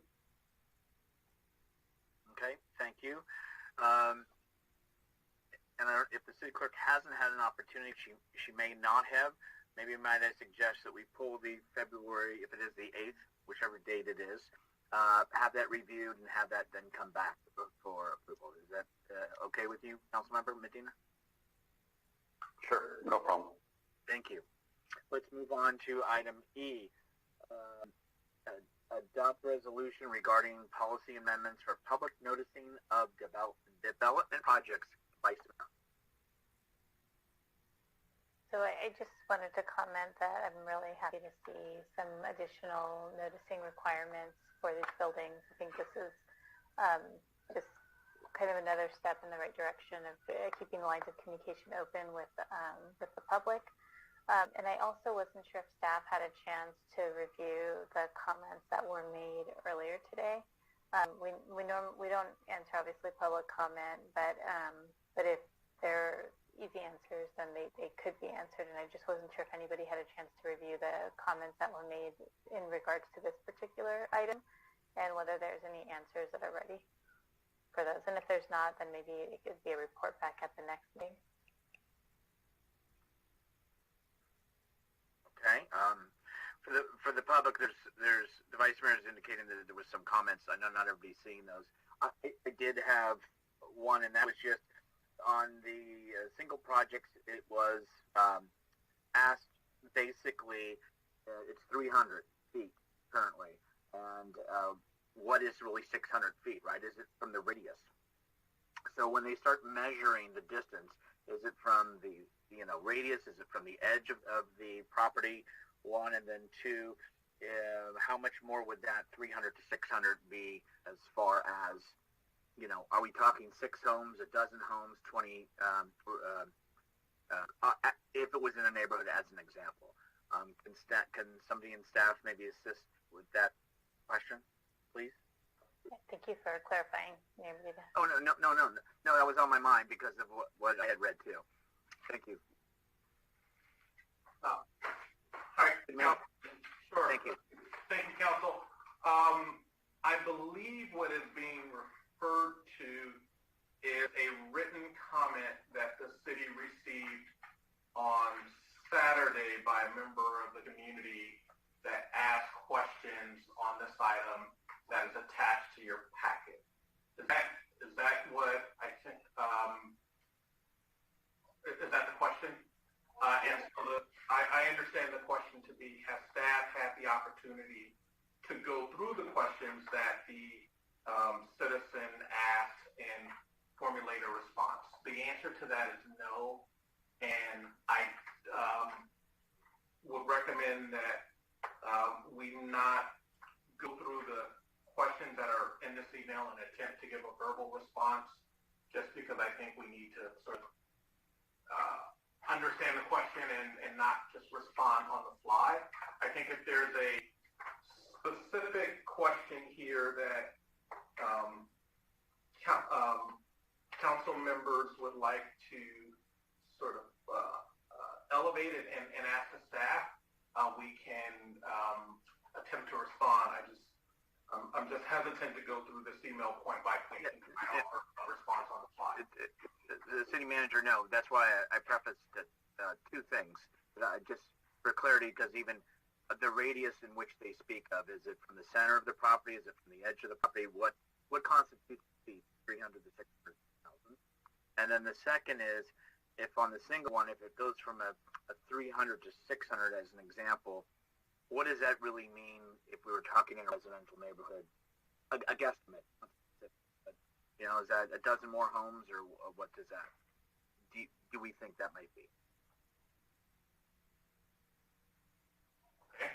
So for the latter question, if we're thinking of a typical residential neighborhood, and I'm using air quotes there, and if we increase from, let's say, a 300-foot radius to a 600-foot radius, off the top, let's assume we have a parcel that is 50 by 100, so a 5,000 square foot parcel.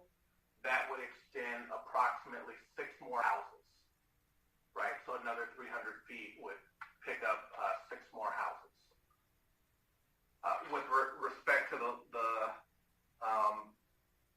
first question is, how is that radius drawn? Is it from the center of the property or the property line? Why don't I turn that over to Director Wu, I think, who's probably more knowledgeable on how those GIS maps are created. Thank you, City Manager. Director Wu. Not a problem. Please, glad to. So the question was, how is it measured? Typically, per state law, the 300 or 600 or whichever is measured from the property lines. As City Manager Grogan mentioned, if you have a rectangle 30 by 50, and then you will take the 300, 500, or 600 radius from those boundary lines and expand. And those lines touch upon a number of parcels, whether it goes through, it touches, and all of the parcels that are within the bubble, if you will, are part of the notifying neighbors. So if a parcel that expands 600 feet and touches a total of 100 parcels, those 100 parcels will be notified of anything that goes on that original parcel. Thank you, Director. Appreciate it. And any other questions or comments on item E? And also before we, but I'd like to see if there's any members of the public that have any comments on our consent calendar. Seeing none, I'll bring it back to City Council for any action. I'll make a motion to approve the consent calendar with the exception of 6C, just the February 8th meeting minutes, recommending all other items. I'll second. Hamilton Salazar, roll call, please. Councilmember Hamilton? Aye. Councilmember Medina? Aye. Councilmember Salazar? Aye. Vice Mayor Mason? Aye. Mayor Medina? Aye. Motion carried. Thank you very much. Now we'll move on to item 7, conduct of business. City Clerk. Item 7A, receive mid-year financial update report for fiscal year 2021-22 as of December 31st, 2021, and adopt a resolution approving a second quarter budget amendment for the fiscal year 2021-22 operating and capital budget. And I am bringing in the Finance Director now. Thank you.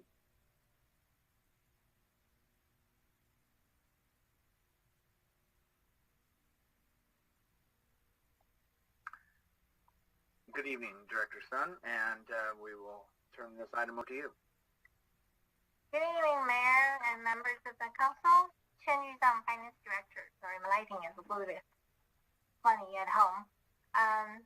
So I'm here to present a mid-year financial update for fiscal year 2021. Let me share my screen first.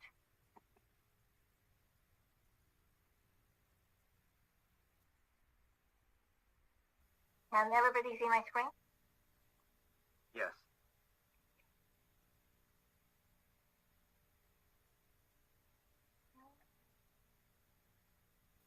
So the objective today is to receive the mid-year financial update report as of December 31st, 2021. And we're asking the Council to adopt a resolution amending the fiscal year 21-22 operating and CIP budget by approving the budget amendments. The agenda today will include a general fund budget overview, mid-year financial projection for general funds, Measure G, ARPA, enterprise funds, internal service funds, and we'll propose some budget amendments for the council to consider, and last we'll ask for council directions. And of course, this is the mid-year financial update. Is for mostly information presented for the quarter from October 2021 to December 2021.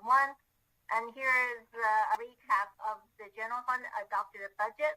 The general fund adopted budget, the revenue budget was just shy of 50 million, and most of the general fund revenue are coming from the taxes. As you can see, almost 66% of the revenue general fund are from taxes. And the next biggest piece of general fund revenue are department revenues, is about almost 17%. And general fund expenditure budget was a little bit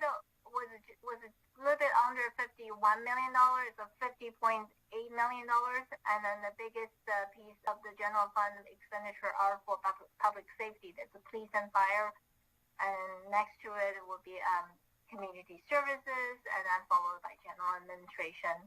That's including a lot of city general administration office, including city manager, city clerk, finance, HR, and city attorney. And here is another look of the general fund adopted budget, and then the Q1 amendment, and then year-end estimate made as of December 31st, 2021. As I mentioned earlier, the adopted budget for general fund has just shy of $50 million, and expenditure was adopted as almost $51 million. At the time of adopted budget, general fund showed a deficit of a little over $1 million. And then the general fund information was amended throughout the year. By end of the first quarter, revenue was almost $51 million, and then expenditure was amended to about $52 million. So deficit grew, actually reduced a little bit at the first quarter update, just about almost $1 million. At this time, we estimate by the end of fiscal year 2021-22, the revenue will still be around $51 million, and then expenditure will grow a little bit to a little bit over $52 million. The deficit will grow from the adopted budget of a little bit over $1 million to $1.1 million. There is sufficient general fund balance to cover this deficit. There is no need to make any transfer from any other funding source. As I mentioned, the year-end estimate here includes the proposed budget amendments that we're going to talk about later in the presentation.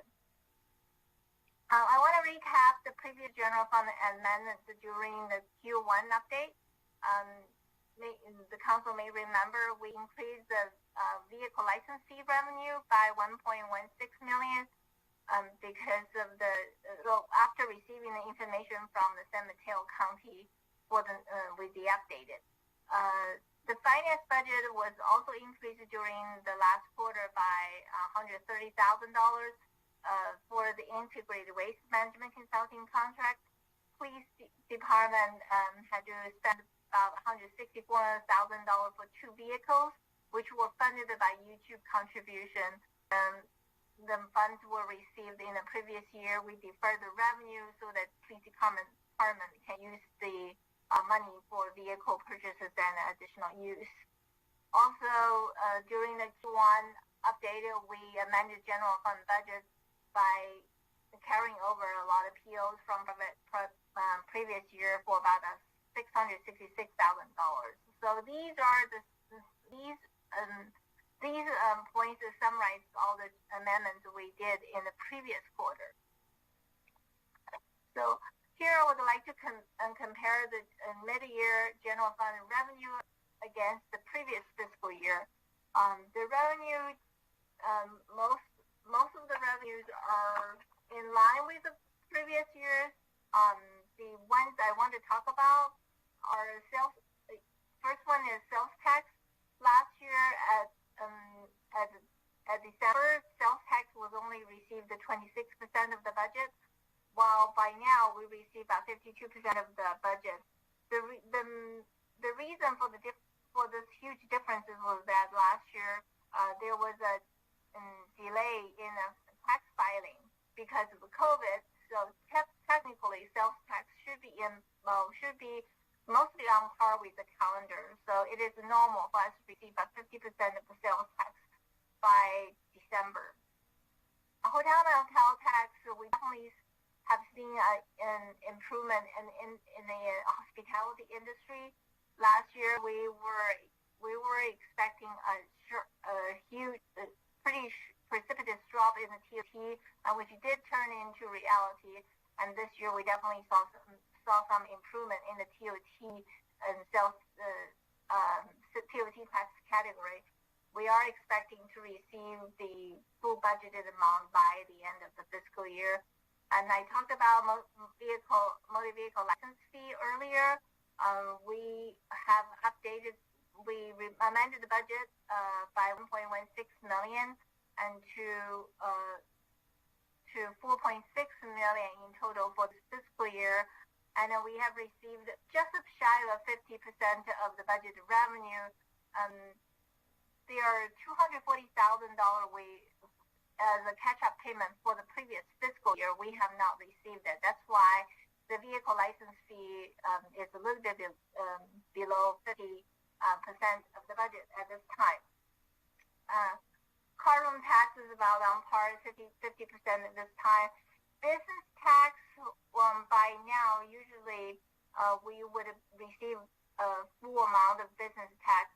As you can see, business tax, we have received a little bit less than 1.9 million. And last year, we actually received a little bit over than 1.9 million. We are still in negotiation with one of the internet vendors on the business license fees. We're hoping to finalize the data. They haven't made an advance payment, but we're hoping to receive additional data from the company, finalize the actual due amount, so they will make the city whole for this year. And in the future year, we should be able to reach an agreement and schedule, have them pay on time. And generally speaking, internet business are doing much better than brick and mortar business. So we as of this right now, we have seen some brick and mortar business reporting less gross receipts from last year, and some of them are closing. But fortunately, the internet business are doing much better. They are more than cover the decrease of sales business tax from the brick and mortar business. So that's what I want to talk about.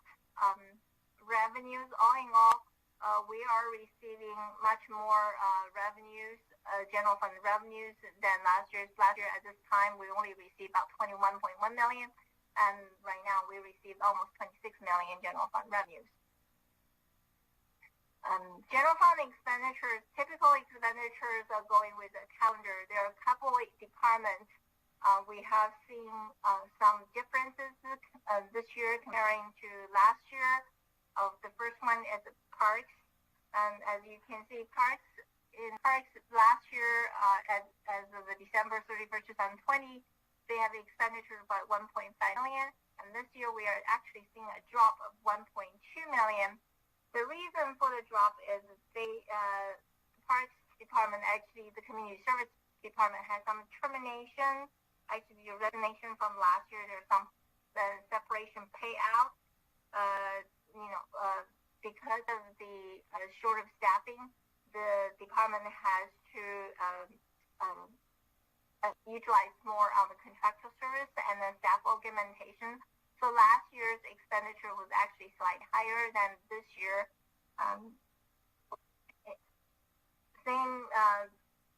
The expenditure always also follow the same trends for the public works.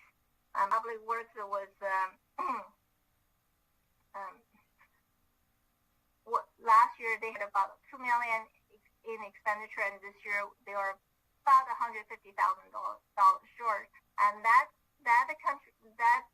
variance was mostly contributed by the interdepartment charges.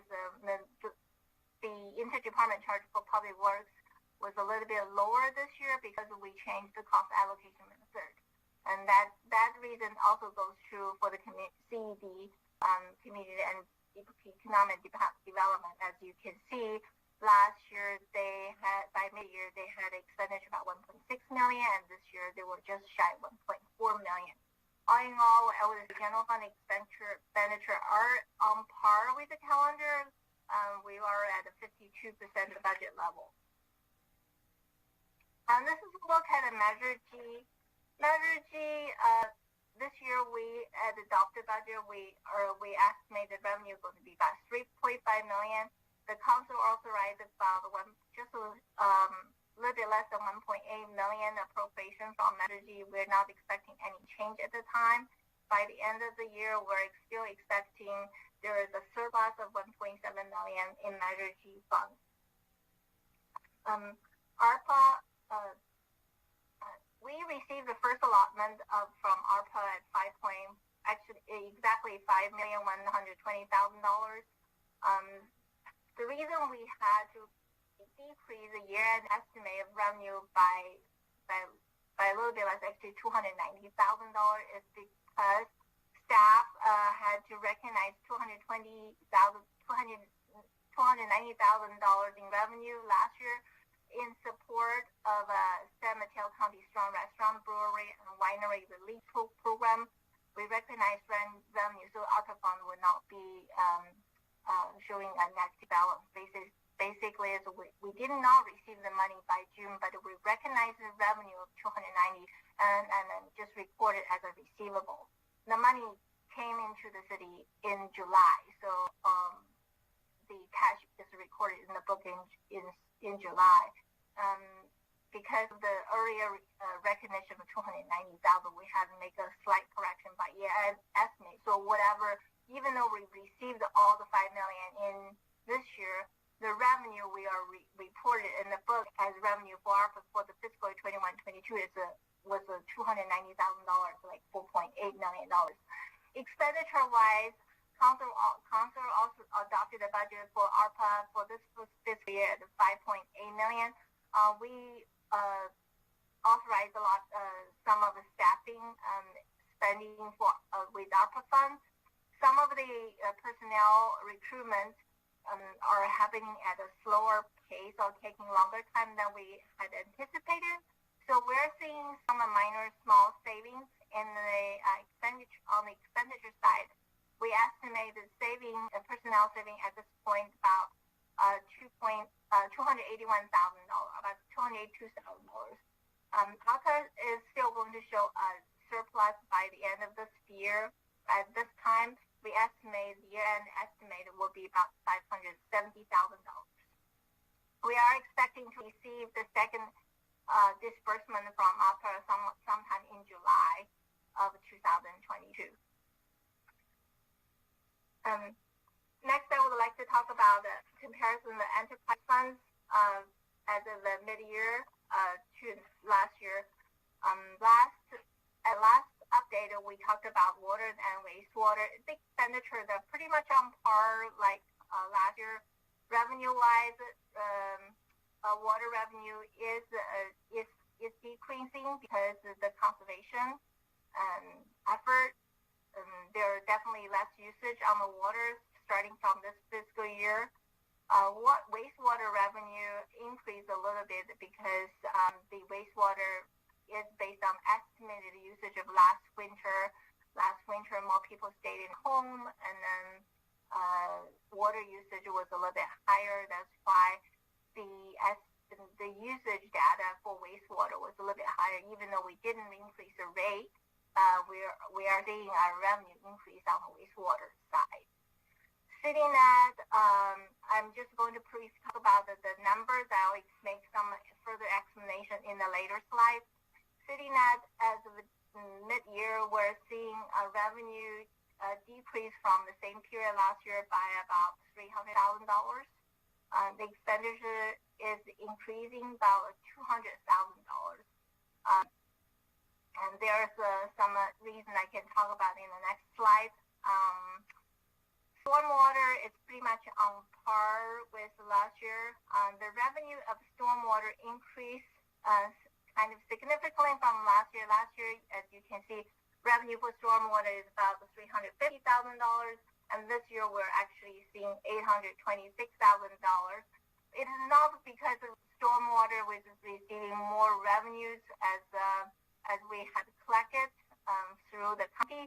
It is because of the upper transfer to stormwater. Council authorized transfer from ARPA funds to stormwater by $1 million. So staff has been making monthly journal entry transfer to cover stormwater enterprise operation.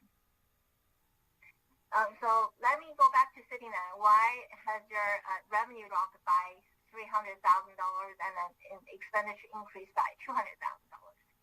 CityNet director had informed the finance that their TV subscriptions fell by 200, reducing the cable operating revenues, the equipment rental revenues, and then CityNet offered a promotional deal, and they were able to pick up internet subscriptions by 128. Overall operation margin is expected to improve because the internet subscriptions carry a higher margin than TV subscriptions. The expenditure of the CityNet will gradually reduce. There is a time lag on the expenditure side, so that's why comparing with last year, we're still seeing a $200,000 increase on the expenditure side. But in the next few months, hopefully we will be able to see the variance between the revenue and then expenditure will grow smaller. This is the internal service fund comparison of this year and against last year. Most of the internal service fund are around 50%. The only differences are building and facilities. You can see the revenue this year is a lot higher than last year. That's because of the transfer of $160,000 from the general fund capital reserve to building and services. We were not collecting, we did not collect all the money we need from the department because of the budget limitation. Self-insurance also, the expenditure of self-insurance was a lot higher than the last year because the premium of the self-insurance has grown higher. And across the nation, insurance costs, most of the insurance costs are higher than previously.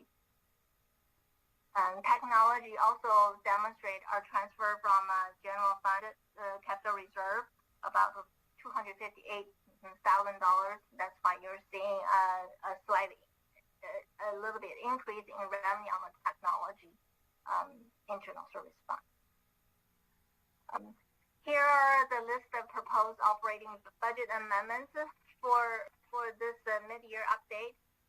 Human Resource is requesting an $8,000 increase on the expenditure because the analysts they were hiring is in a slightly higher salary category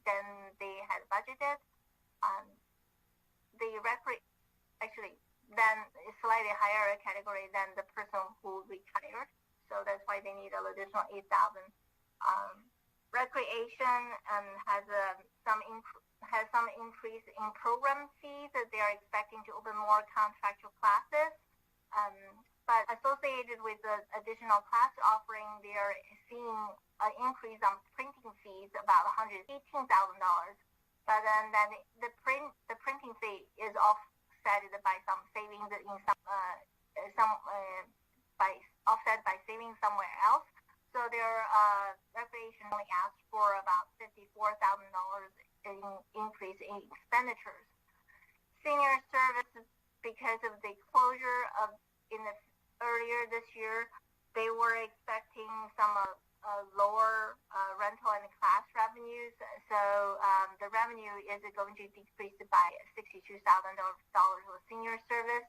Last quarter, we provided some office supply increase for library, and this time they are asking for books and material increase of $54,000 as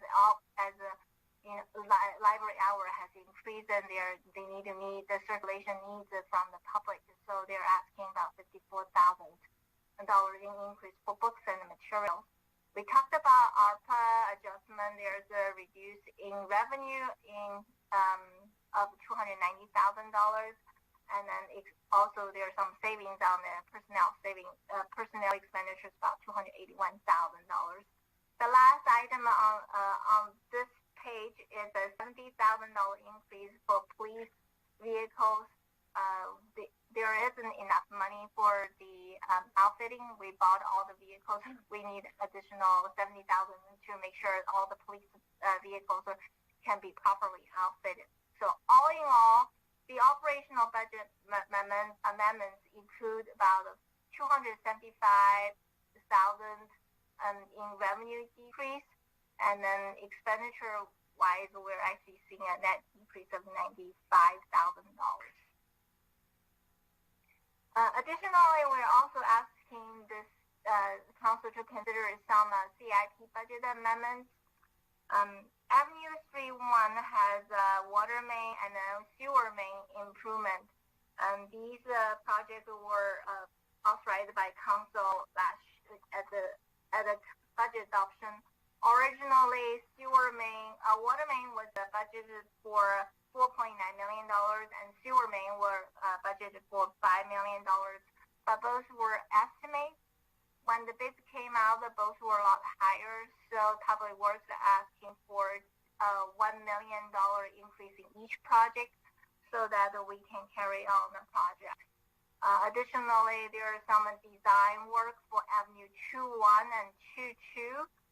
Those were also authorized by the council in earlier years, and then Avenue 2-1 was originally budgeted for $400,000. Avenue 2-2 were budgeted at $370,000. But Public Works had identified additional work for design, field visit, and survey. So that's why each project needs an increase about $100,000 each. In total, the CIP budget amendments is about $2.2 million. Takeaway for this quarter, on general fund, both revenue and expenditure has increased moderately from the previous amended budget. Operation deficit has grown a little bit, but is sufficiently covered by the fund balance. Enterprise, the most notarizing is CityNet. It lost 200 TV subscription and gained 128 internet subscriptions. Operation margin expects to improve in later months. Stormwater fund still is likely to be in the deficit by the year end. Both water and the wastewater fund are operating as expected.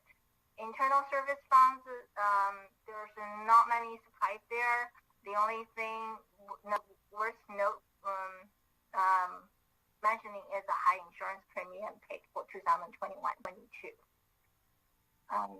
With that, I am asking the council receive the mid-year financial update report as of December 31st, 2021, and then adopt the resolution amending the FY 21-22 operating and CIP budget by approving the budget amendment. I'm happy to answer any question you may have at this time. Thank you for the report. Excuse me. Thank you for the report. And then colleagues, we're going to, if you have questions on the report, I'll then open it to the public. Then I will come back for council deliberations or actions. But we also have city manager has his hand up at City Hall. Yes, please. Thank you, Mayor Medina, for recognizing. I just wanted to expound upon the point on slide 16, where avenues 1- or 3-1 for water and wastewater is requesting a increase of $1 million each. As articulated in the staff report, I know that's a high amount, so I just want to expound upon that point. As articulated in the staff report, the budget amount was based on engineering estimates at the time the budget was developed. Since that time, we have undertaken the bidding process for those projects to be done, and the bids came in higher than the engineer's estimate. And so that is the reason. It is not that the projects are active projects and now need an additional $1 million. It is a difference between the engineer's estimate on project's cost and what the bids came in at. And I see our Public Works Director, Matt Lee, is still attending the meeting, and should there be additional questions, we're happy to follow up. Thank you. Thank you. Questions from colleagues at this time on the presentation? Seeing no hands, let's see if there's any members of the public that would like to comment or have any questions. Seeing none, we'll bring it back to the City Council for conversation and or action.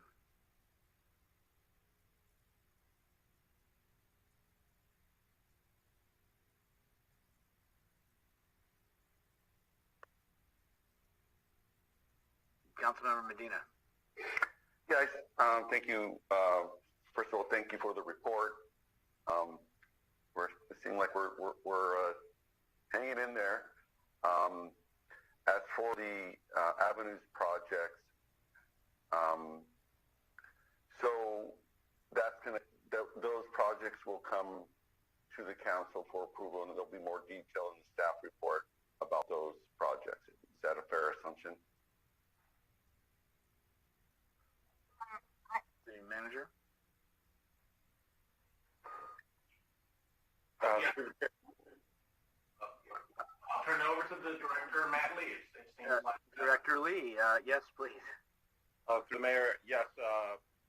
When the projects come back for award, they will go to council. Currently, if you see one on the consent item today, that's for avenues 2-1. And so that kind of clarifies what the additional funds are for the design phase of that project. 3-1, I believe, is still under bid, and when we get the results, we'll come back to council. Thank you. Those are my questions. Thank you. Other questions, comments, or action by council?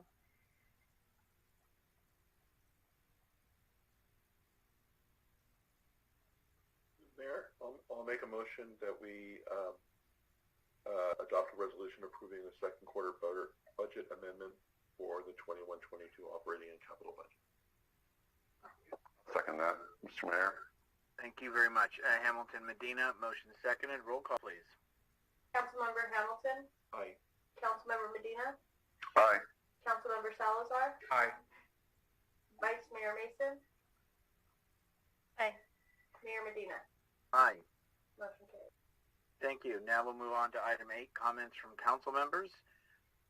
First, item A, Linda Mason, request the San Bruno Community Foundation archive and host meetings for the public to access, maximizing access and transparency to the public. Okay, thank you.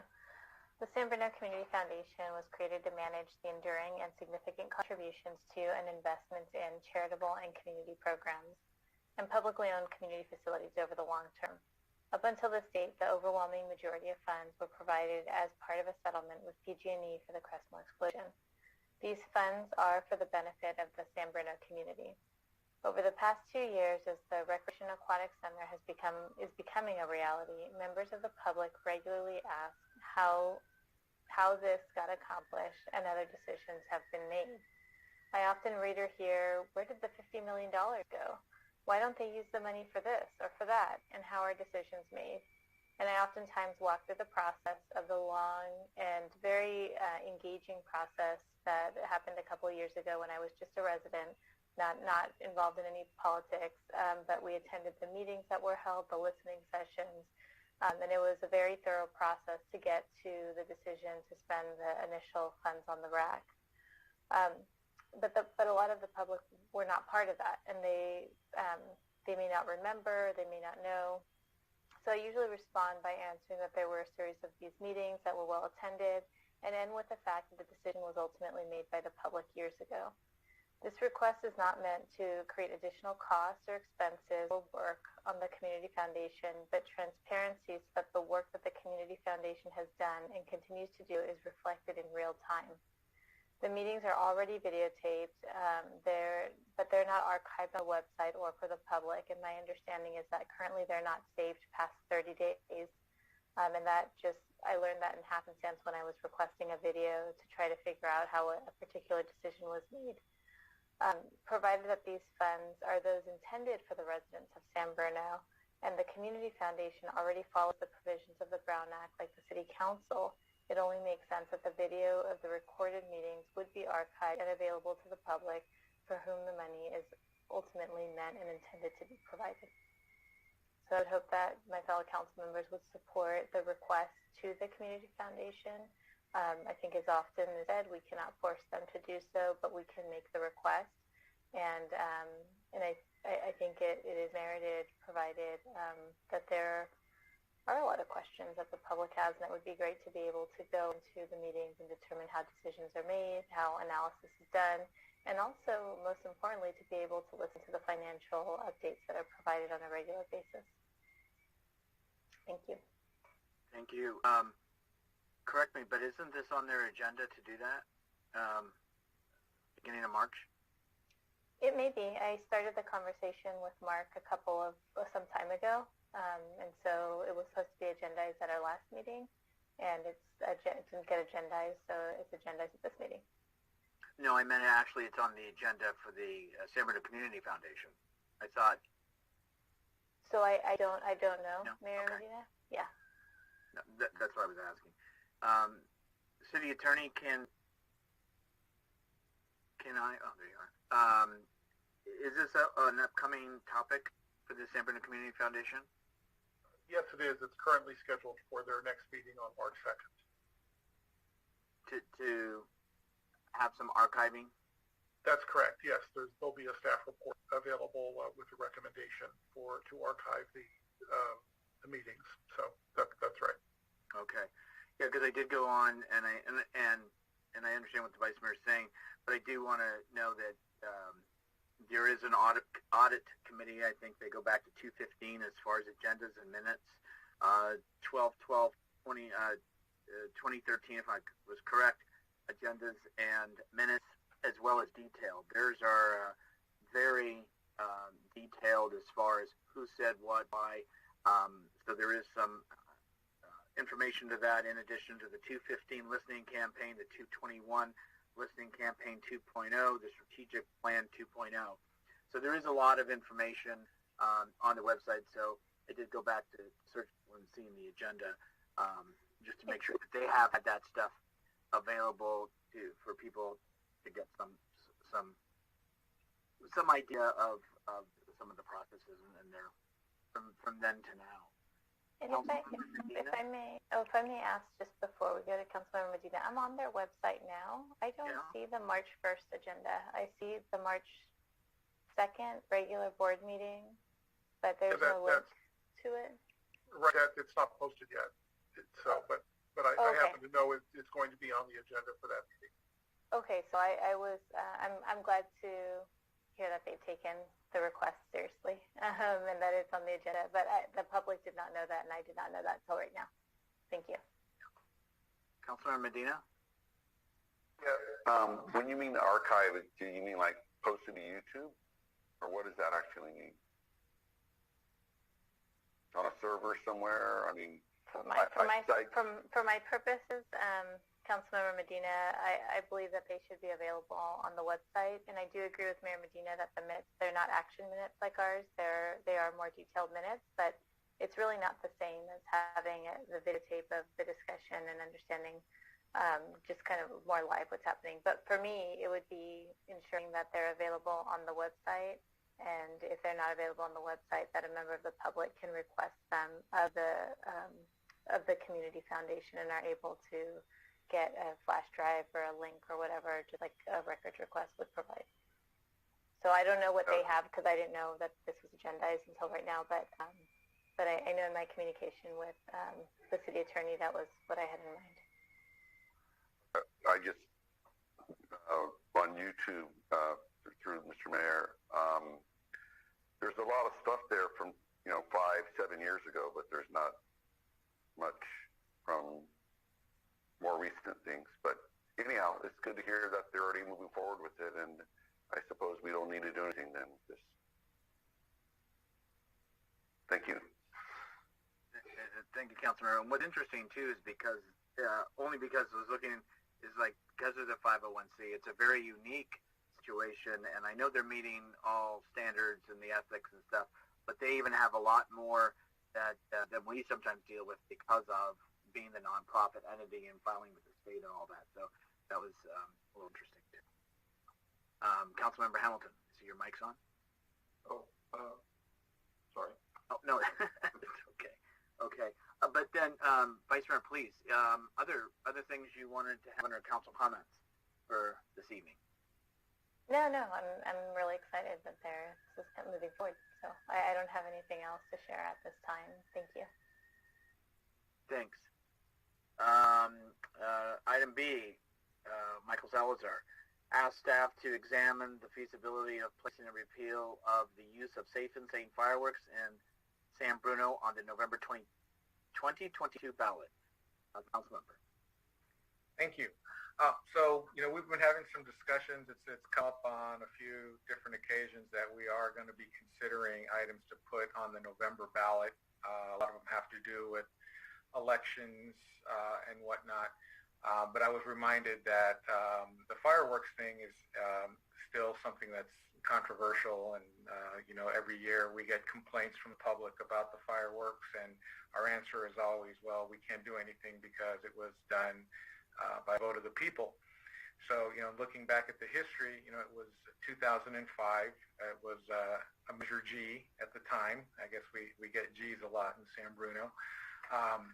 And it was 65% in favor of allowing the safe and sane fireworks, and that pretty much sealed the fate of the council having to make a decision. And so we've been going that way now for 17 years.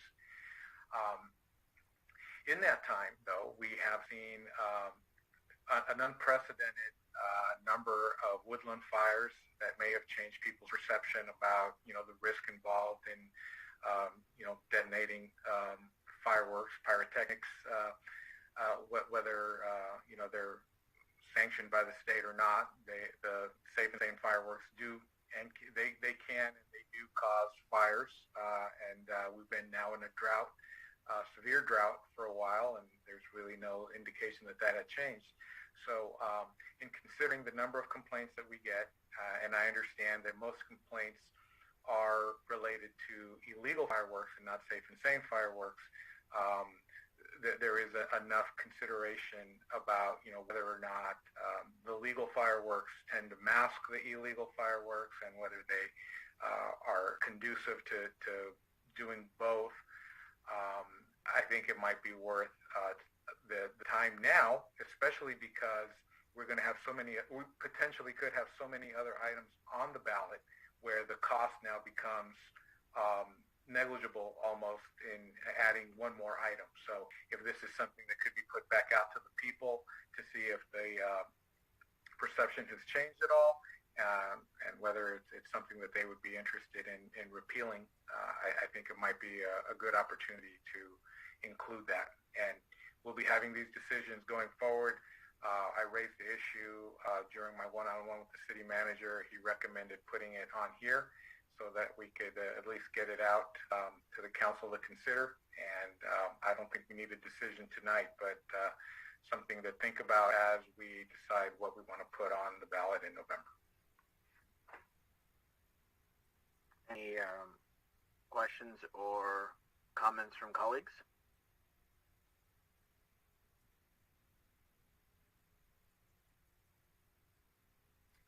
Looks like a member of the public. Yeah, and that's what I was trying to switch over to see. Sorry. So at this time, we'll come back to the colleagues, but I want to open it up to members of the community who have any comments, and City Clerk, if you can assist me. Yes, the first speaker is Mr. Morgan.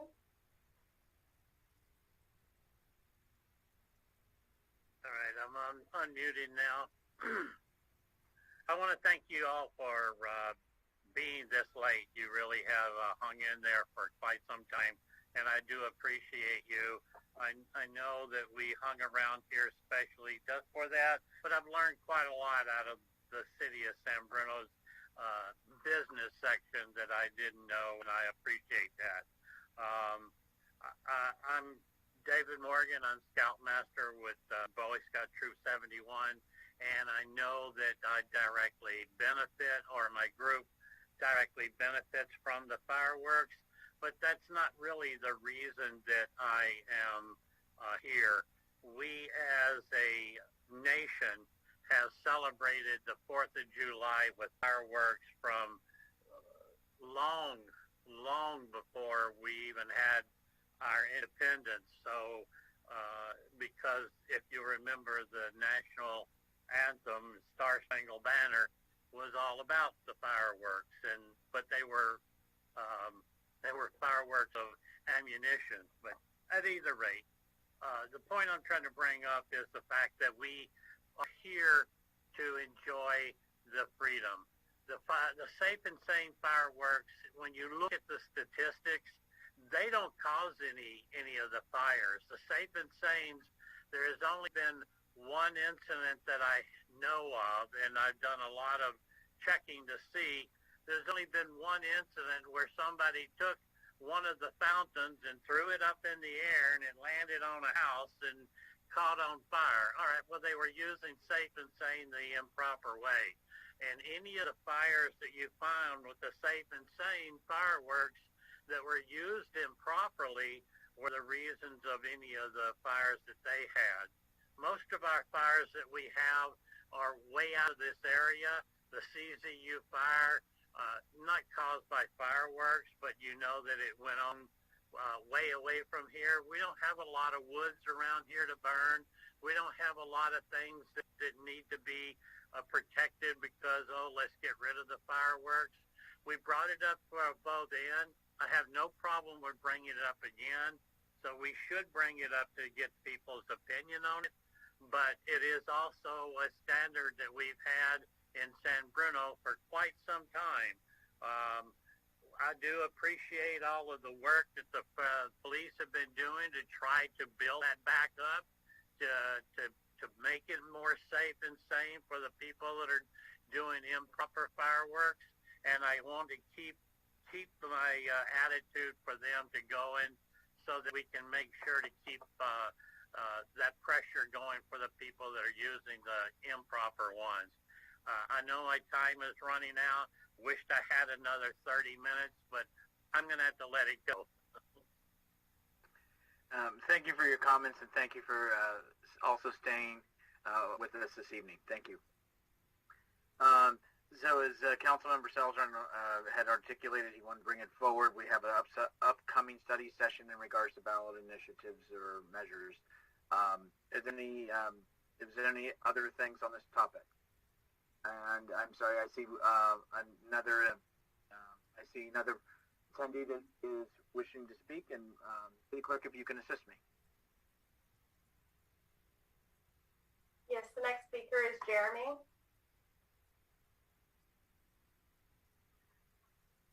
Hey guys, man, you guys stay up late. It helps that you are, listening budget. You know, I just wanted to follow up on Mr. Morgan's words. I bet this guy do a bowline knot in his eye with his eyes closed. No, but I really think that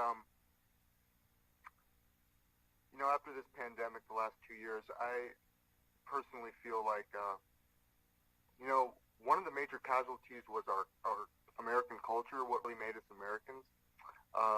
You know, not being able to do Halloween, Valentine's Day, all of our you know, major kind of festivals, festivities that you know, make us different than any other group of people on this planet. And well, what's more typical of the American holiday that celebrates our independence than blowing up a couple of firecrackers here or there, or lighting some sparklers. I just wanted to kind of reiterate Mr. Morgan's comments and say that it is what sets us apart, it's what makes us unique, and it's what holds us together. Thanks so much. Thank you for your comments. I've not seen any other members of the public. I won't re-say what I said about the future upcoming. I know you're placing it out there. That's the appropriate study session. But I also want to ask, like I did the Vice Mayor, was there other topics, Council Member, that you wanted to bring up under Council comments? No other comments. But I guess based on what I've just heard, I just wanted to also thank staff for hanging in with us tonight. It's a long meeting, and I want to thank my colleagues also for riveting conversation tonight. I think we earned our pay, definitely. So congratulations to everyone. Thank you. Any other council members? Councilmember Hamilton. All right, I have two quick items, and I'm going to do the same thing I did last time to help me communicate them. So through the Downtown Improvement Committee, we have our second in a series of downtown meet and greets happening this Thursday at Twice as Nice at 559 San Mateo Avenue, starting there at 4:30 and going till 6. Opportunity to come down, check out our downtown, learn about this wonderful business and its place here on the avenue, and stay and grab some dinner after. So we're asking folks who are familiar and who frequent the avenue to come and join us, and we're giving you homework to bring a friend, bring your neighbor who may not come down, and you know, or someone else from San Bruno who may not have discovered the gems that we have on San Mateo Avenue. So this is happening Thursday, this coming Thursday at 4:30. And then secondly, this coming Saturday, there's another pop-up art fair. This is a similar event, the very, very successful event that happened at Pino's Palette in the fall. This is happening in Pan Fran Mall at the new art zone, which is on the second floor of the mall, just outside of JCPenney. And so a wonderful event. The last event was, as I said, extremely successful. And many local artists sharing their art and selling their items. And I urge everybody to attend. It's happening this Saturday from 2 to 7 at Art Zone. So thank you very much. Thank you. Councilmember Medina. Yes. Wow, what time is it? 11:29. Ooh, we haven't been this up late in a long time, guys. So thank you all for hanging in there. My comments are about Second Harvest Food Bank. We're going to be out there tomorrow. There are going to be two different groups, 9 to 11 at Skyline. There's up to 900 families that receive groceries there. And then at Bel Air, 453rd Avenue, from 1:45 to 4, we'll be out there. We typically get around 200 families. And so if you know anyone that needs some food, by all means, it's available. Thank you very much. Vice Chair, we've gone to you, but you have your hand up. It's not a new announcement, just piggybacking off of Councilmember Hamilton, that Art Zone, because I think people don't know where it is. So it's the old Dress Barn location, just in case anybody's wondering. It's the old Dress Barn location right next to JCPenney. And I believe that that we call the first one, or they're calling the first one Art Zone 1, and that one's in front of Target. But the art pop-up is at the old Dress Barn location. So thanks. Thank you. Thank you. And okay, and with that, I'm going to thank everyone. I'm going to be more talkative under council comments next time and have some interesting stuff. So with that, thank you everyone, colleagues, staff, and we're going to adjourn to the next regular city council meeting, which will be held on March 8th, 2022 at 7 p.m. Everybody enjoy the rest of